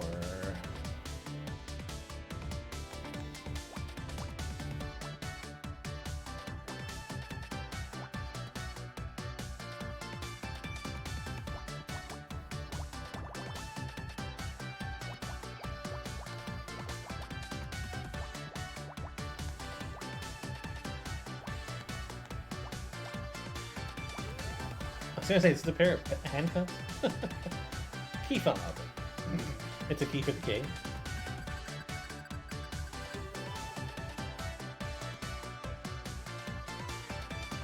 The small plastic disc. I do not understand the relevance. Kinda looks like a key fob. This building has some kind of fancy security system. Apparently, it remembers whenever someone goes in or out. I see. Would you like me to access the logs for last night? Yes, that's exactly what I'd like. Sure thing. Give me a moment to interface with the reader.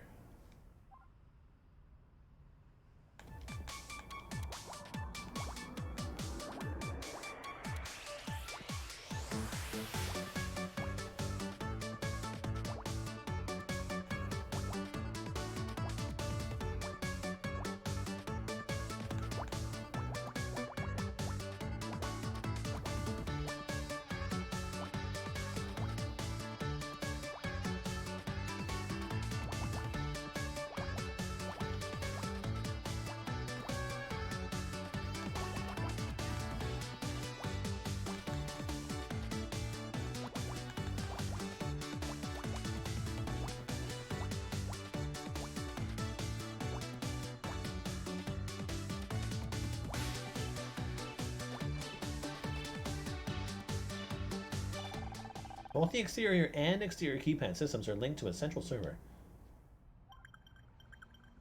The logs for last night say Crispin entered his apartment at 9:14 p.m.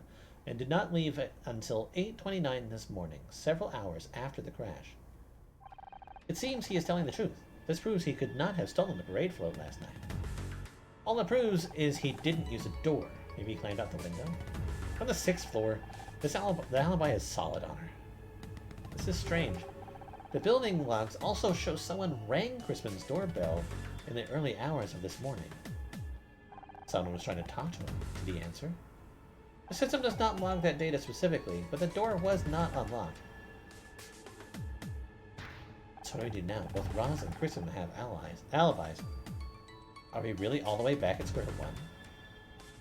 Don't be disappointed, Honor. Proving a hypothesis wrong is another step towards the truth.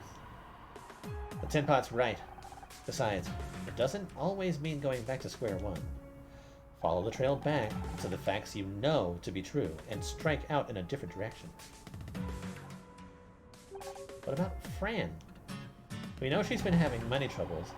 We know she went to Crispin, but was having difficulty repaying the loan. And we know Oliver was causing her to lose business.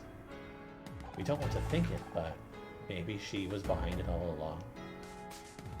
Don't get attached to suspects, Honor. It'll only come back to bite you in the ass. Trust me on that. It's not me I'm worried about. She's worried about Casey.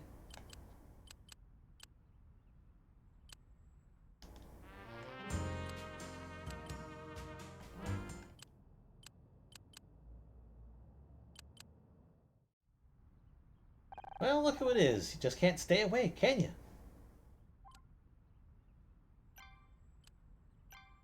Howdy, any luck hunting down that Crispin guy? Crispin didn't kill Ollie. He has an alibi. You sure don't seem to be able to catch a break today.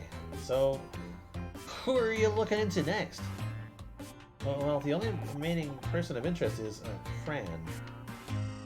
What? I tolerate you poking around everywhere, but when you start suspecting one of my friends as a murderer, that's crossing the line.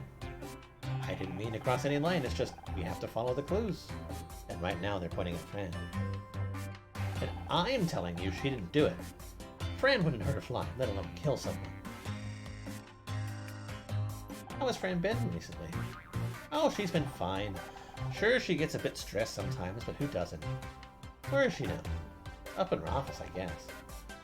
And she hasn't seemed any more agitated than usual. I know what you're trying to imply, and no. Actually, ever since she booked her little NYC weekend getaway, she's been in good spirits. Fran's going on holiday? Yeah, she's going to New York to visit her drag mom, I think. Can you believe she used to be one of those bawdy Brooklyn queens? You wouldn't think it with how polished she is now, would you? But it's Pride soon, right? I thought that was a particularly busy season for in your field. Sure is. That's why she's only going for a couple days. In fact, it was me that told her she should get away. Recharge the batteries before the madness starts, you know?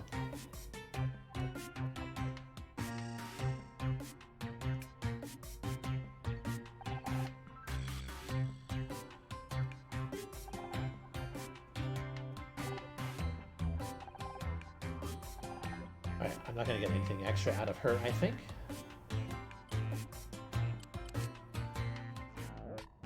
You're back. Did you get that vile bully? Yeah. Don't look so happy about it. It wasn't him. I mean, he's definitely... What? He shot at you? Like shot? Like a gun? Yeah, it's kind of crazy, but he has an alibi for last night.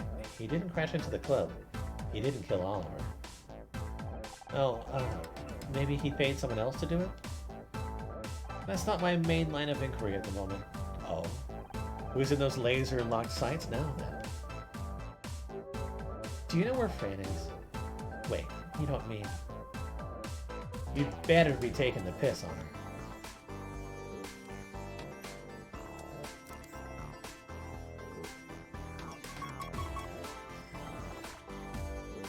I think I'm gonna see this through.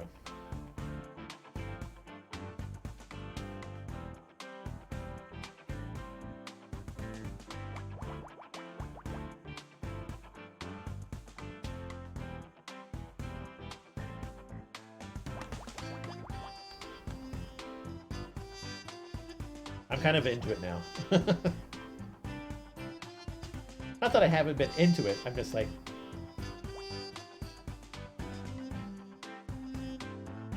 I'm hitting that point where, like, I'm in the story, and I'm just like, okay. I want to see the conclusion.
Damn it, they're both long. They're both 6 long, so still.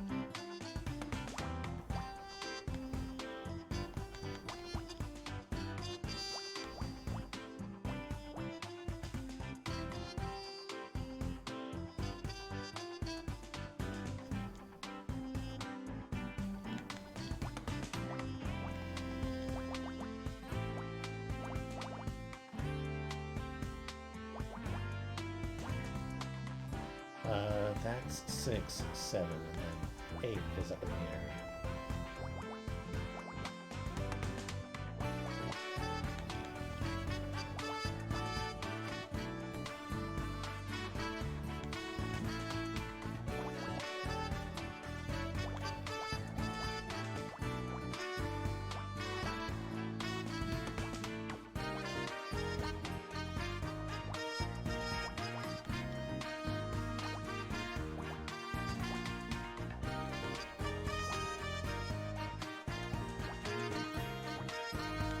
No, that could still be something else.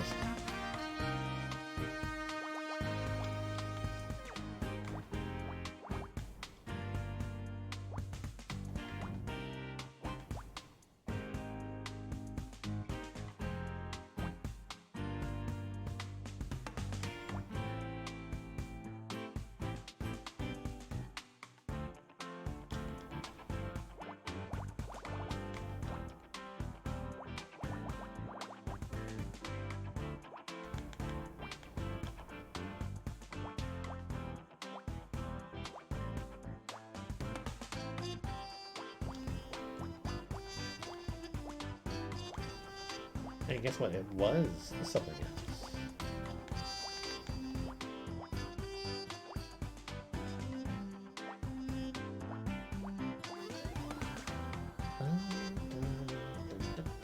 Plane ticket! I guess it says one way. Found what appears to be an airplane ticket. A flight to New York tomorrow, booked under the name Edwin Tinker. Who's Edwin?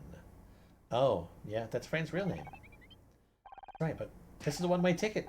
Fran isn't planning on coming back. Yeah.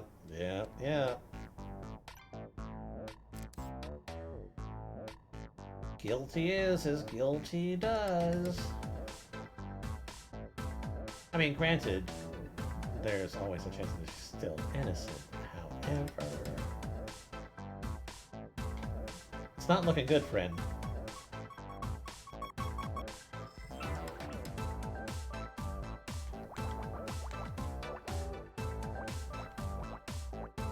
This time when I finish this puzzle, or this case, I'm gonna make sure that I'm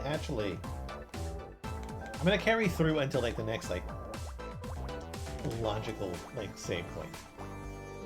Because I don't want to have to redo things like I did last time.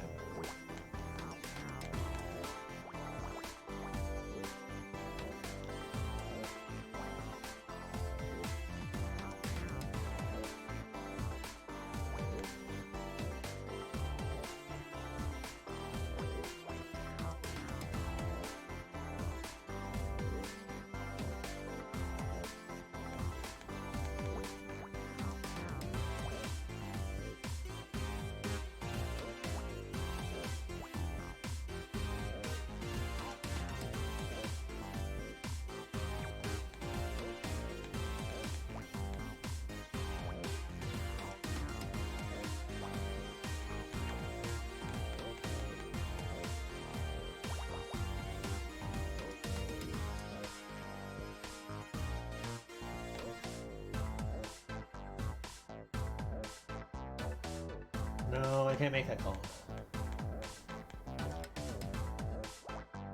I can do that, however.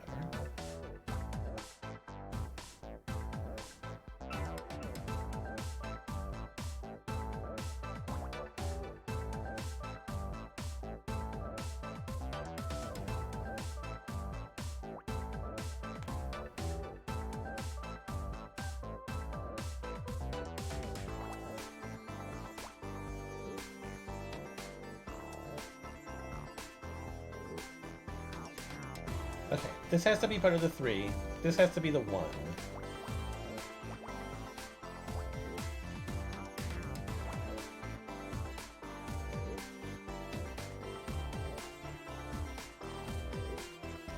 Undecided on that.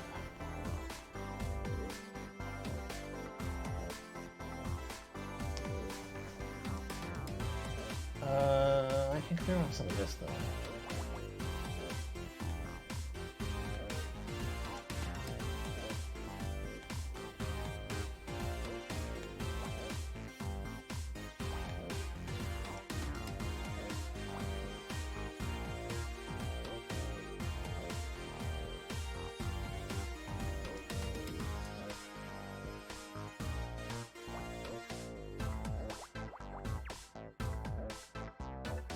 Okay, that's good.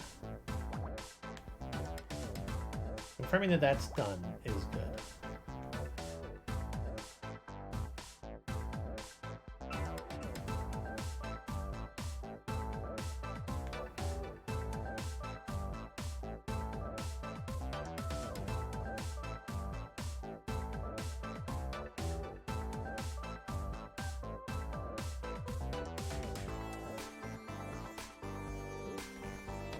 Oh, that was really helpful. I definitely should have seen that earlier.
I'm gonna say that she didn't do it out of anger, though. She probably didn't even mean to kill the dude. It was probably an accident, all in total. She was probably trying to get like insurance money, and it just so happened that the guy was there.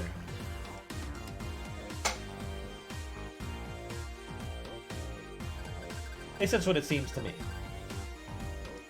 Honor, look at this. Huh? It's just a package for Fran. What's the big deal? I performed a subsurface scan to determine its contents. It contains a pair of sneakers. They match the pair we found outside Crispin's apartment and inside the float.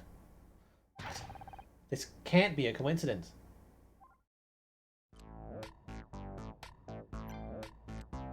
Come on, Honor. I don't want to fall out with you. I don't want to fall out with you either.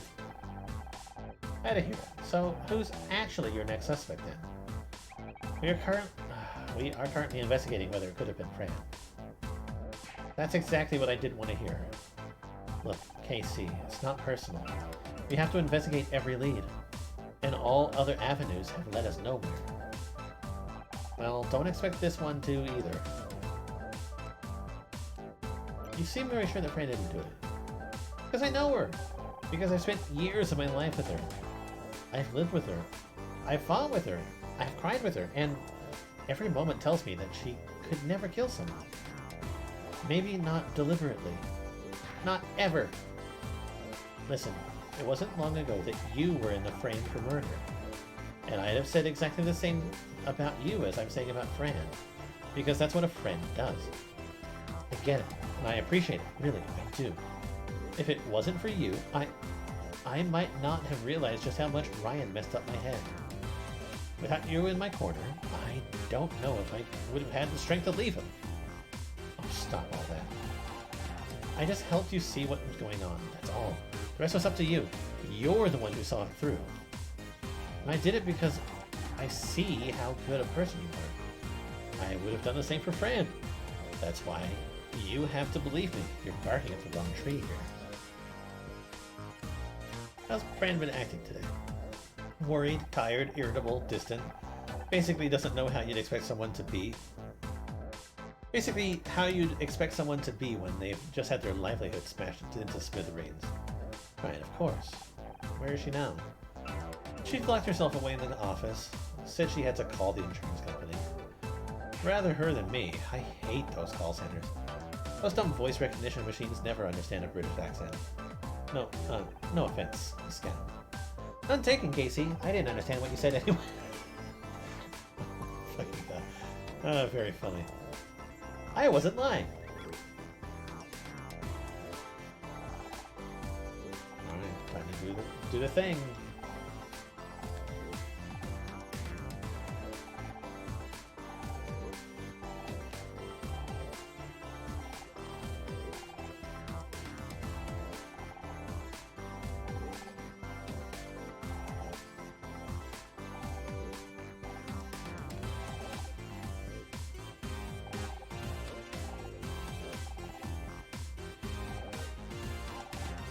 Casey, I have to show you something, but I don't want you to get mad. Is it a kitten? I think that's probably the only thing that's guaranteed not to get me mad. Scout found this airplane ticket while we were looking around. It's Fran's, for her holiday to New York, but it's a one-way ticket. What? Let me see that. I'm sure there's a sensible explanation for this. Maybe she didn't have enough cash right now, and she's going to buy the return ticket when she's out of there. Or maybe she wanted some flexibility when she came back. See, there's loads of reasons why she might have done this. But she has to come back soon. It's Pride next week. That's her biggest time for business. Well, that was just an example, okay? Whatever. I know there's a reasonable explanation. Honor, I don't think we're going to get any further with this line of questioning. Glad to see someone gets it. When did this package arrive for Fran? Oh, that? Some motorcycle courier dropped it by while we were... Some motorcycle courier dropped it by while you were off chasing Crispin. He said that it was an urgent delivery. Scout scanned the insides. It's a pair of sneakers. The same pair we found near the crash float and at the parking lot where it was stolen. And you know how crazy everyone gets for trainers? Sorry, sneakers these days. Probably just a popular pair. They're the same size, too. Coincidence, I'm telling you. Okay.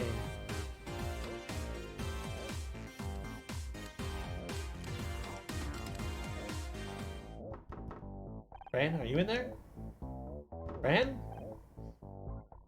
Perhaps we should come back later. I guess so.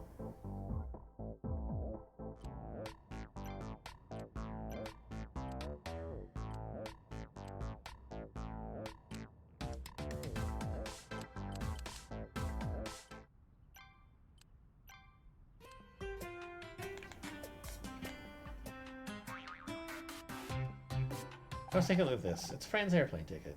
And, look, it's a one-way ticket. She's not coming back. But what? There must be a return ticket somewhere. You just haven't found it, that's all. Right. Any idea where it might be? I don't know. She tends to keep important stuff in the safe behind the drink storage. It's got a fake wall covering it, which is probably why your little buddy didn't find it. Wait, even walls can pretend to be something they aren't? This is so confusing. I saw her get something from there today. I did a running jump into the splits off the stage and broke a table. What can I say? The power of Whitney compelled me. I found a package for Fran. Any idea where it came from? Some motorcycle courier came while you were out dealing with Crispin. That must be what they dropped off. It's a pair of sneakers. They sure look comfortable. Sometimes I really regret getting a job where I have to wear high heels. They're also identical to sneakers found near the crashed parade float and at the parking lot where it was stolen from. Oh, I'm sure they aren't identical. True, the new pair is clean with no signs of wear, but other than that, there is a 99.41% match. And what do you know? You look like a pile of junk all taped together. I'm sorry, little guy, I didn't mean that.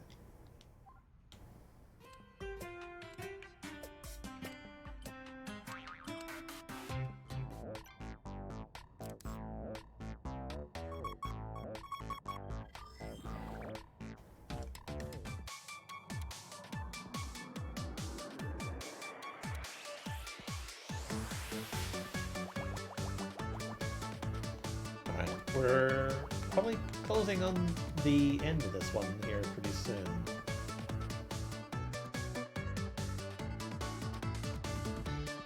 It all depends on, like, if my puzzle thing goes to 9.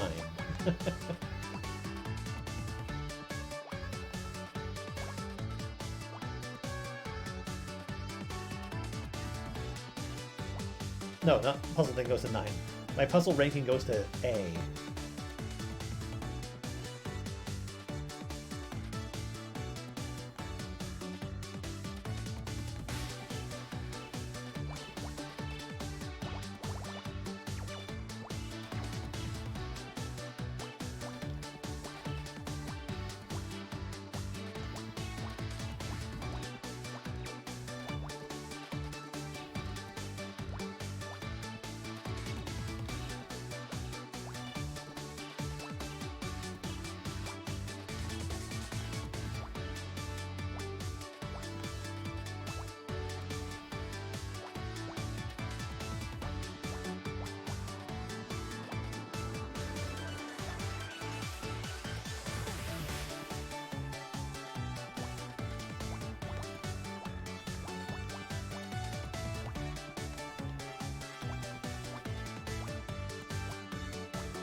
Get hungry.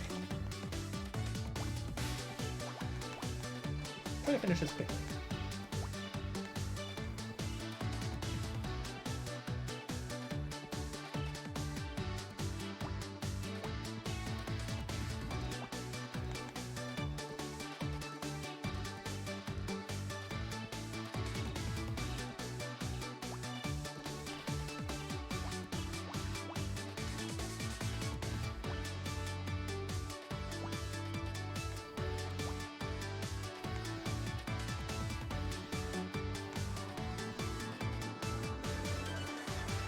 Oh yeah, that's a clear.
Oh, that's actually helpful.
Alright, safe.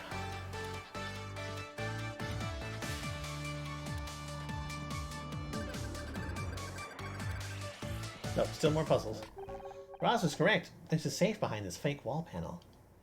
It's got an electric lock. Do you think you can hack into it?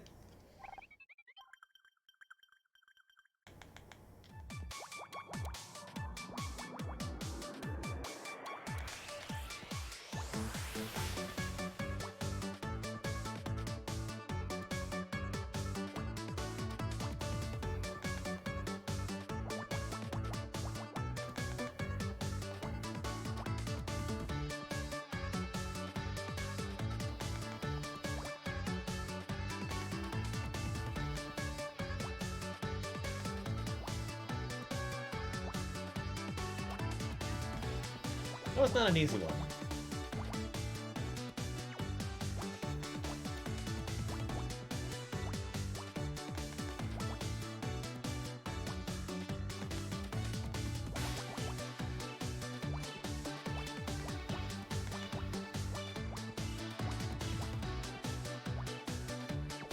Oh.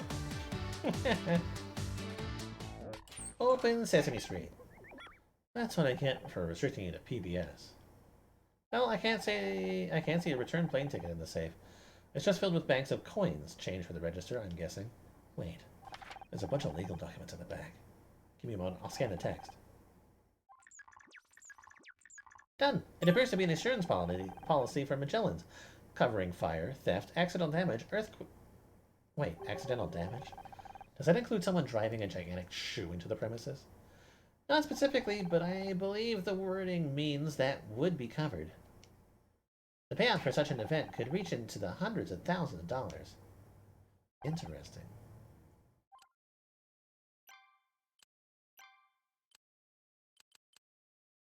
Did you know Fran is going away tomorrow? She mentioned it earlier today. Correct. I said I'd help sort things out while she was away. She's going to be spending some time with her drag mother, the utterly legendary Queen of New York, Ms. Christella Leveleur? Ugh, the story she has, I'm quite jealous, really. Tell me more about Fran's drag family. Fran is a member of the House of Leveleur, if I'm saying that correct. Even if she doesn't use a sermon name, interesting fact, that's where I got the name LeBeau from. Fran wasn't my only drag mom. There was another, the iridescent Beau Derek. They were the matriarchs of our little house. So when it came to picking a stage name, I merged Leveleur and Beau into LeBeau. All this time, I thought you just picked it because it sounds extremely camp. Well, that's definitely part of it, too. And you thought the only layers I had were in my hair.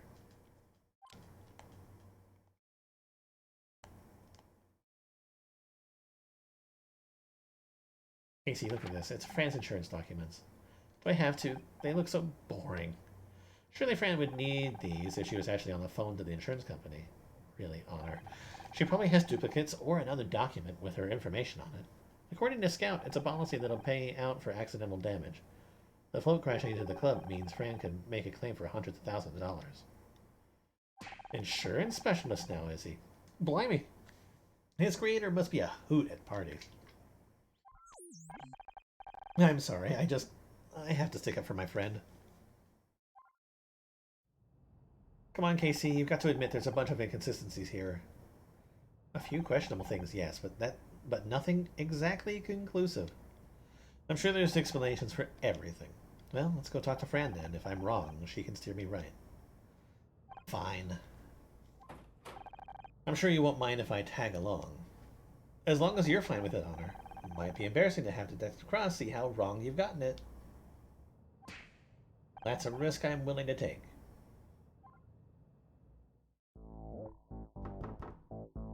Fran, are you in there? Open up, it's me. Wait, I have an idea. Oh my god, Fran, you're never going to believe who just walked in. It's only bloody Luke Perry, you know, the one from, like, 90210. Huh? I could have sworn that word. Oh, this is great. Don't suppose anyone's got a lockpick. Another item to add to my version 2.0 improvements list. y'all doing standing out there? It's Fran. She's in there. Or she's in here. But she's not answering. I'm starting to get a little worried. Did you try the Luke Perry thing? Oh my god. Yeah, it didn't work.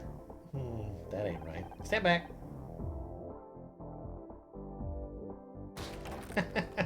That's a nice picture. What the? A good kick will get you anywhere in life. That's my motto. Can you please stop destroying our furniture, Roz? You're breaking things faster than I can replace them. What are you all doing? That's what we'd like to ask you. I hear you're going on a little trip. Yeah, I'm going to New York for a few days. It's been planned for a while. Except there's a problem with that, isn't there? You aren't planning on coming back. We found your ticket, but there's no return portion. You aren't planning on coming back. Of course I'm coming back, but I only had money to pay for an outbound fare. Kristen told me she'd pay for the return. See, I told you there'd be a simple explanation. I believe you, Fran, but that was the plan, until the early hours of this morning at least. What do you mean? You went to Crispin's apartment last night. You went to ask him for an extension, a few days extra, so you could go to New York and borrow some money from Krista. Except he wouldn't agree to it, would he? We overheard you talking earlier. Crispin mentioned you spoken last night, and that nothing had changed. Realizing you had no hope of paying him back today, and afraid of what he might do in retaliation, you spotted an opportunity, an outlandish one, but you were desperate. You stole the parade float and crashed it into the club. You stole the parade float and crashed it into the club. The float was being kept in the parking lot next to Crispin's apartment, ready for the Pride Parade. Caught your eye. You were desperate. Oh, please. How was crashing a giant shoe into my club going to help me pay back Crispin? That's what I said. Well, it's what I thought, at least. We found your insurance documents. The club is comprehensively covered against this kind of damage. Well, of course it is. I'm required to have that insurance by law. And that's why you thought you could get away with it. The insurance payout for this accident would be huge. Enough to cover your debt to Crispin, and then some. It's a good story, but there's no proof. I was even at Crispin's apartment. I had no idea the float was in that parking lot. That's where you're wrong. There's proof you were there.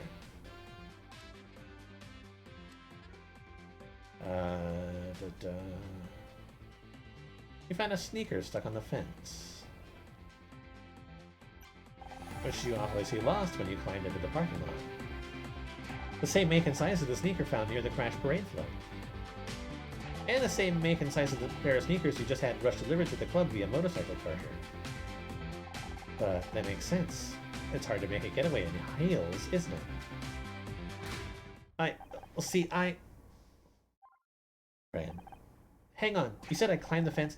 How could I when I fractured my arm? A good question.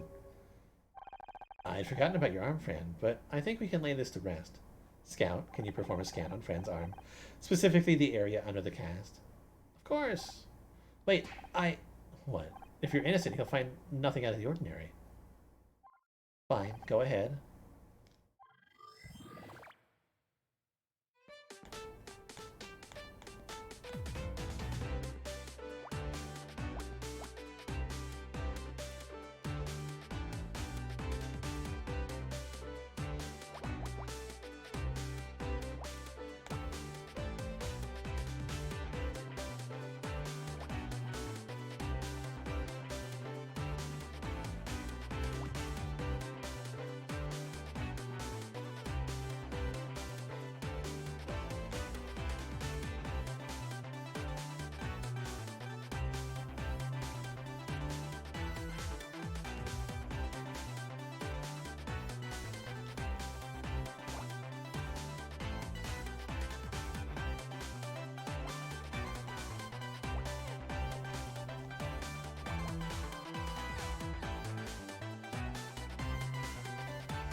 That's not helpful at all.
It still isn't being very helpful.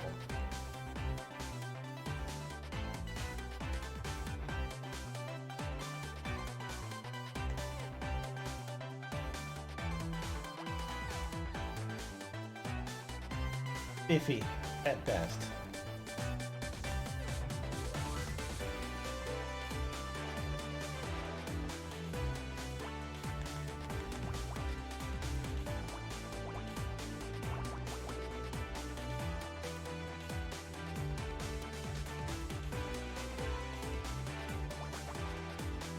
I forgot about that.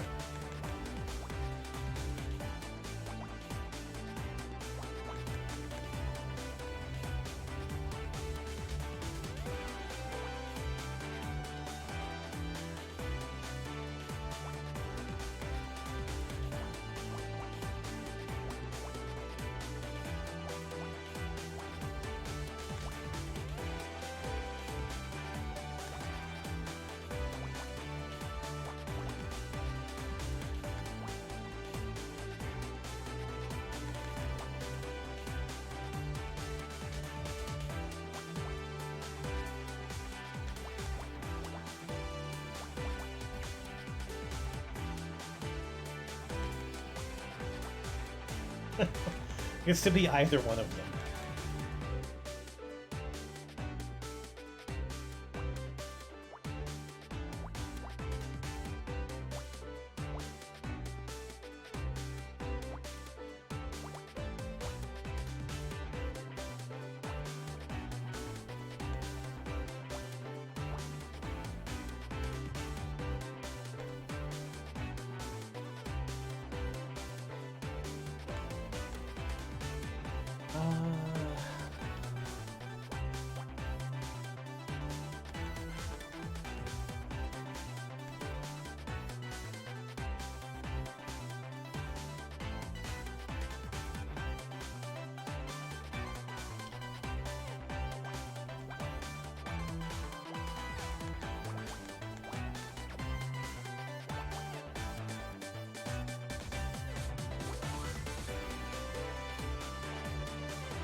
This will show that it was, what, a fresh break?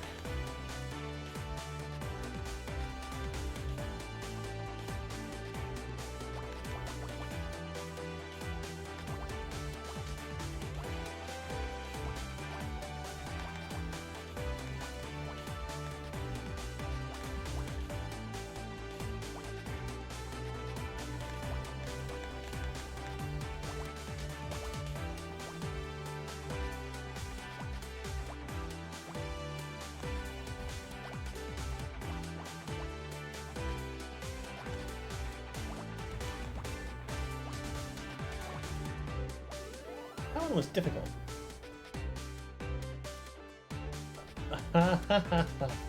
Imprint of the dial.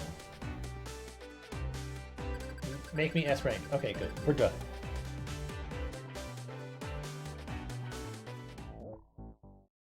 There is an indentation on the arm. It matches the size and markings of the smashed dial we found on the parade float.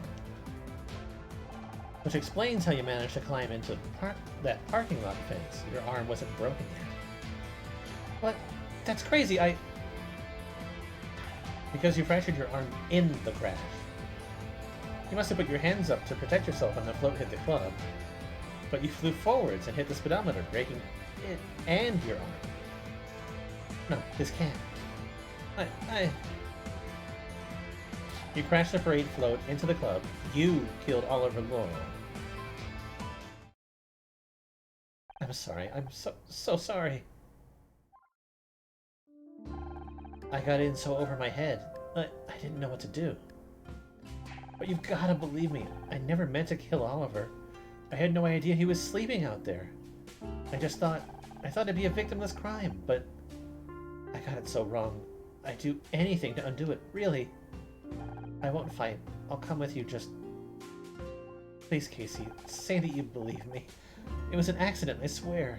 I just don't understand. Why didn't you say something to me? I could have helped. You're under arrest in connection with the death of Oliver Laurel. I'm sorry, I just couldn't... I was ashamed. I didn't want you to see how badly I'd failed. You have the right to remain silent. Anything you say can and will be used against you in the court of law. Casey, I'm sorry. I'm sorry too, Casey. That's rough. We did it, Honor. Another mystery solved. Shh. Timing. Why isn't Casey happy? We solved the case. It's complicated, Scout. Hey, you. How are you holding up? I can't believe it. I can't! I was so sure. I knew she couldn't have done it, but I got it so wrong. I got her so wrong. I know that this must be hard, but do you know Honor? Somebody I cared for, somebody I loved has just betrayed everything I thought I knew about them.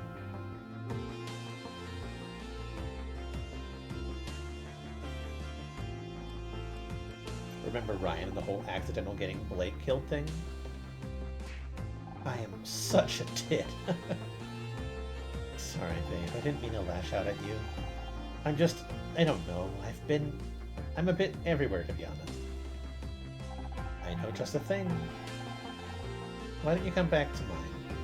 I've got a bottle of Chardonnay with your name on it. We can sit and chat, like the good old days. Thanks for the offer, but I think I just want to be alone right now. I need some time to sort things out. Of course. I'm here for you when you're ready. Thanks, man. I forgot to say, well done on cracking the case. You two really are made for this.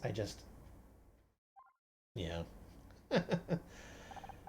There's some upsetness with her for being the one that made it all come true, huh? Poor Casey. It can be a real shock learning what people you loved are really capable of. Scout, is everything all right? Scout? Scout, come back! That was my first day. My first real case as a detective. Or at least the first case I hadn't accidentally stumbled into. And already I was learning an important lesson. Sometimes when you go searching for the truth, you might end up finding out more than you wanted to. Sometimes the truth doesn't set you free at all. I didn't know at the time, but it was a lesson Scout was learning the hard way. Scout, will you hold on a second? What's gotten into you? I have to go. What? Why? Because I don't want to hurt you. What? I don't... Scout is not what he seems. He's dangerous. Scout, did you remember something earlier? Is that what all this is about? Yes, I remembered who was responsible for wiping my memory. But that's great. Now we can finally track them down. It was me. I did it. You wiped your own memory? There was an experiment. They installed new equipment on me. It was a black box. Encrypted routines I had no idea about. And then they activated it and I killed someone. What? I managed to regain control, but I didn't know what to do. I didn't want to hurt anyone, so I did the only thing I could. I tried to wipe my memory, to make myself safe. Scout. I thought that if I wiped my hard drive, my OS, my databases, they'd have to stop. And they did. They threw me away. But the wipe wasn't secure enough. Something remained, and eventually I woke up again. Now I have to go somewhere where no one will find me. And this time I'll make sure I corrupt my memory beyond repair. I don't want to ever hurt anyone again. Scout, wait! I can't pretend this isn't a lot to take in, but I don't want you to go. But Honor, if I stay here, I'll just be putting you in danger. I won't do that. Just listen to me, Scout. I know you didn't mean to do it. I know you don't want to hurt anyone. I know you. I know your heart, or, well, you get what I mean. And hey, those bad people aren't around anymore, so whatever they did can't happen again. Are you sure? I'm sure. Nothing bad is going to happen to you or anyone else. That's a promise. If you're certain... Thank you, Honor. This means the world to me, more than I can explain. I'm harboring a murderer now.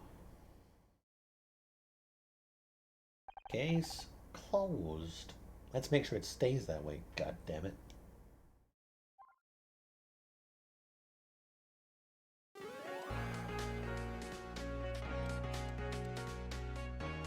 Scout's Honor.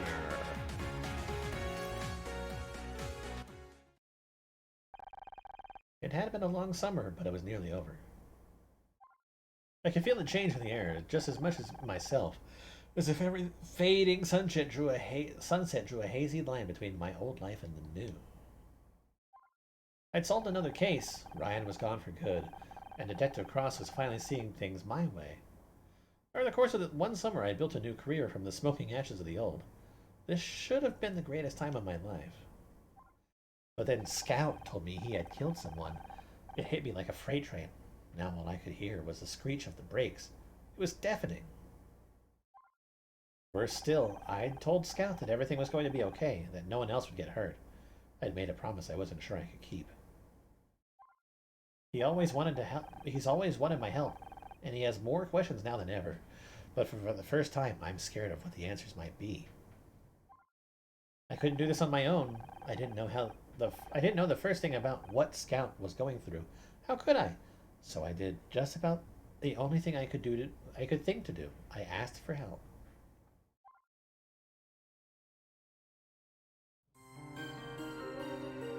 Thanks for calling me. You did the right thing. Is Scout here?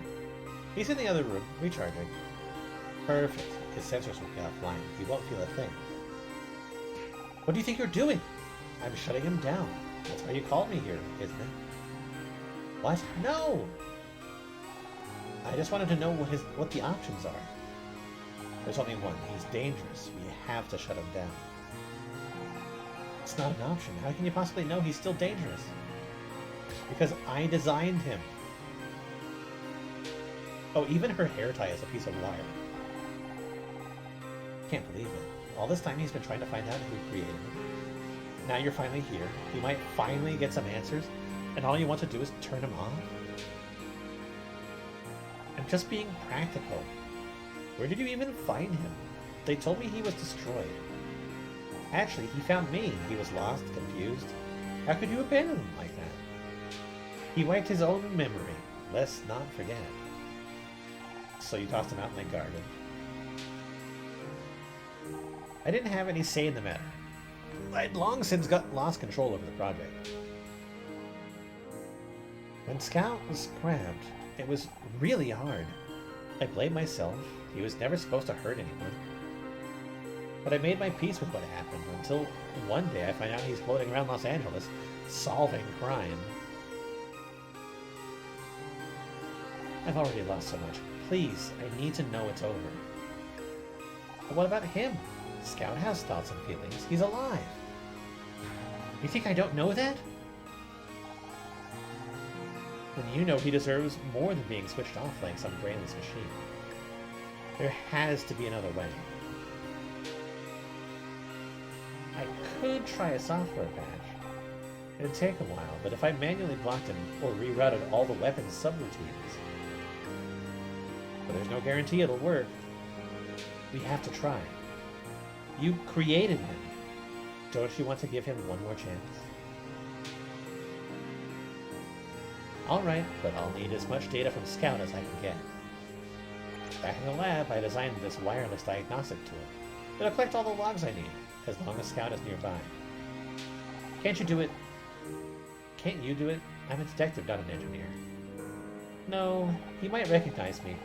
If he thinks of anything is out of the ordinary, it would invalidate the entire data set. I have to lie to him? You wanted another solution? This is it. Get that data, and we'll go from there.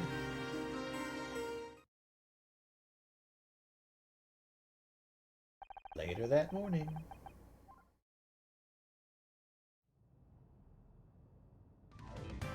Good morning, Honor. Oh, hey, Scout. Sleep well. My recharge cycle was efficient and uninterrupted. Thank you. You look worried. Are you okay? It's nothing. It's about the memory I recovered, isn't it? About what I did? Scout, Detective Cross, what do you... Okay, I'll be right there. You got to go to the station. Cross has a new lead on the Frank Pritchell case. We'll talk soon, I promise. I just need some time.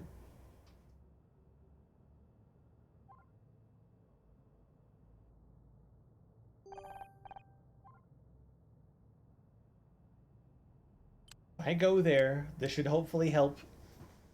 Yeah. Save. Where the hell did I put that tape recorder? Come on, Jerry, think. You had it right here a second ago. We're here? What's... Shh, I'm trying to think. You see a tape recorder over there? No. What are you doing? Trying to get some equipment together for a little undercover operation. Don't you have people to help you with that kind of stuff? Interns or deputies or something? No. Well, yes, but I'm not technically assigned to the Frank Pritchell case anymore. This operation is kind of off the record. Detective Cross, are you breaking the rules? No, I'm just taking the initiative. I've got a lead. I'm going to follow it up. Hey, isn't that your captain behind you? Captain, Very funny. Now, are you going to help or not?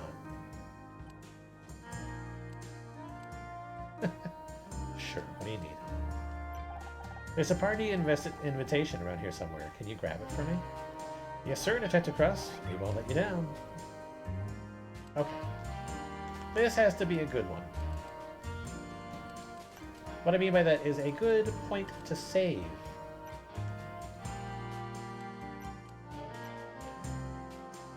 I think I know what I did. I think I tried to saving over the autosave. That would make sense.